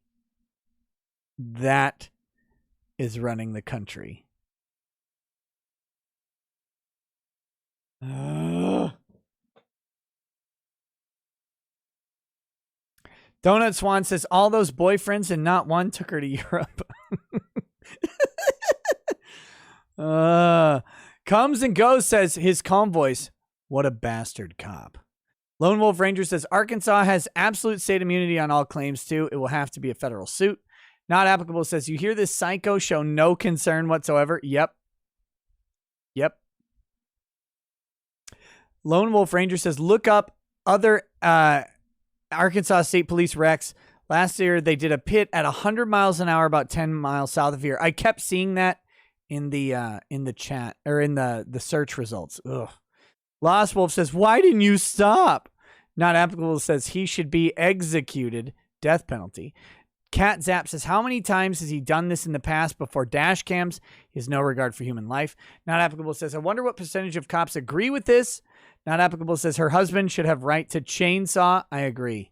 I'm just glad the baby lived. Umbrella Corps Security says, what if the car was full of kids and babies? He didn't care. Didn't care at all. Big Z says, how much time do you get for punching a cop? A lot. Don't do it. Not my legal advice is don't punch cops. Because if that was my wife, I'd be going to jail. Yeah, me too, buddy. Polyfrog64 says, just watch Buck Breaking by Tariq Nasheed on my channel. Most powerful documentary since Birth of a Nation. You inspired me to do a watch party. Christ. Is it available on Pornhub? Not applicable says not stopping for petty speeding equals death sentence. He also says police defenders just want cops to kill people. Let's see. Next, we've got Sky Hime says everything he says and does can be used against the officer, right? Yes. Yes. Matt Field says, please, for the love of God, do a cross-eyed thumbnail on one of your upcoming videos. I will die laughing. I'll have to find the right one for a cross-eyed video. Metro Exokit says, for any questions about swatting, contact Ian Miles Chong. He is a professional on the subject. Skahime says, my aunt got beat up by cops for not stopping when she... Where the fuck did it go? When she got off work late at night. Exactly why she didn't want to stop till she got to a gas station. Kate 4394 says, yes, they still tell that to women. The reason for that is because there was a serial killer impersonating a cop who was targeting women traveling alone. Colfe 2A wannabe Huna Muhammad says, you gave me epilepsy, Nick. I is suing yous for big money. Good luck. Timothy Reaper says, if you think all cops are bad, try calling a crackhead when you need help. Hashtag SCAB. Some cops are bad. Dan Platt says, not a cab, just most. M-cab. The good cops that don't say anything when they see another cop do something messed up are just as crooked. Wolfgang Deo says, not sure if the infrastructure matters regarding download versus upload. Good point, just not sure. Like, look, I don't know how to say it, but most of the broadband around, like the high-speed broadband around here is 100 meg down, 5 up. Haven't been in the backbone forever, or haven't been in the backbone before. Interesting. Edward Creed says, it's entirely possible you passed a serial killer who looked at you and thought, no, not them. It is possible. The Physicality channel says, 200 Watt Studio says, Kamala sounds like Gorshin Riddler from Batman 66. Yo, mom is my mom says, life is not a tragedy. It is a comedy. No one important says, these cop videos spiked my paranoia tonight. Ain't sleeping tonight. Still good to remember not all cops are good or bad. 200 Watt Studio says, is it true that Harris was a call girl in the 90s? Oh, no idea. And good Lord, I hope not, because that is more horrifying than anything else. And then finally, let's see.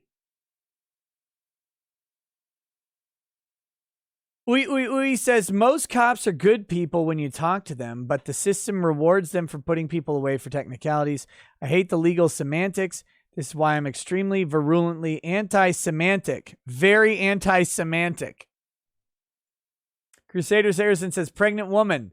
All right, if I flash my hazard lights and I'm going to pull over when it's say, the fuck is that? Shitty cop. Your worst nightmare, butthorn. Flips pregnant woman's car over. Yeah. McBain. And Ui says in Kamala voice. Oh, God. Oh, God. Okay, that's it, guys. That's it for the show. It's late tonight. We'll pop over to Twitch. We will do a short movie or an episode of Invincible. I haven't decided. We'll figure something out, and we'll see you guys there. Have a good night. Peace. Peace.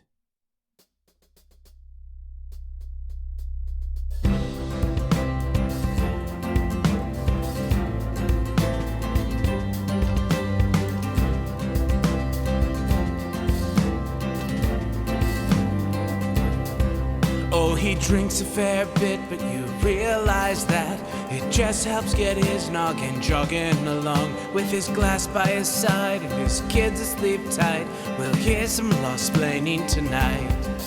With his microphone muted, we'll laugh at this boomer until he explains it's all part of the plan. Watch his face become redder as he becomes meta, raging at idiots from Twitterland. From the white shores of Maine to the hills of Glenlivet, there's no one who explains the law better than Nick. So pour out a glass for the ones who have passed to make the law what we have now.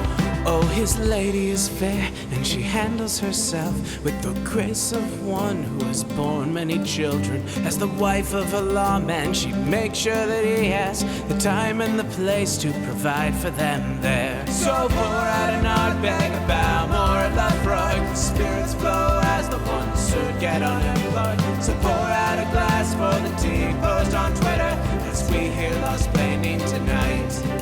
From the white shores of Nan to the hills of Glenlivet, there's no one who explains the law better than Nick. So pour out a glass for the ones who have passed to make the law what we are now. Oh, the guests are all plentiful, from Dante to Drexel. They bring their perspective and spice to the mix. But the reason we're here and the one that we cheer is the one who is showcasing us his career.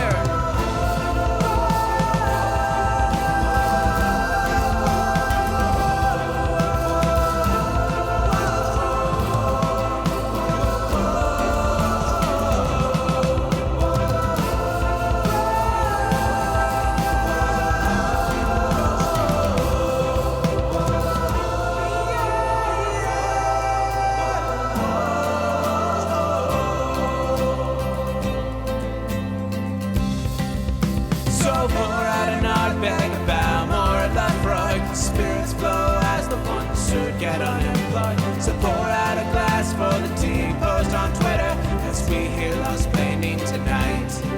From the white shores of Nan to the hills of Glenlivet, there's no one who explains the law better than Nick. So pour out a glass for the ones who have passed to make the law what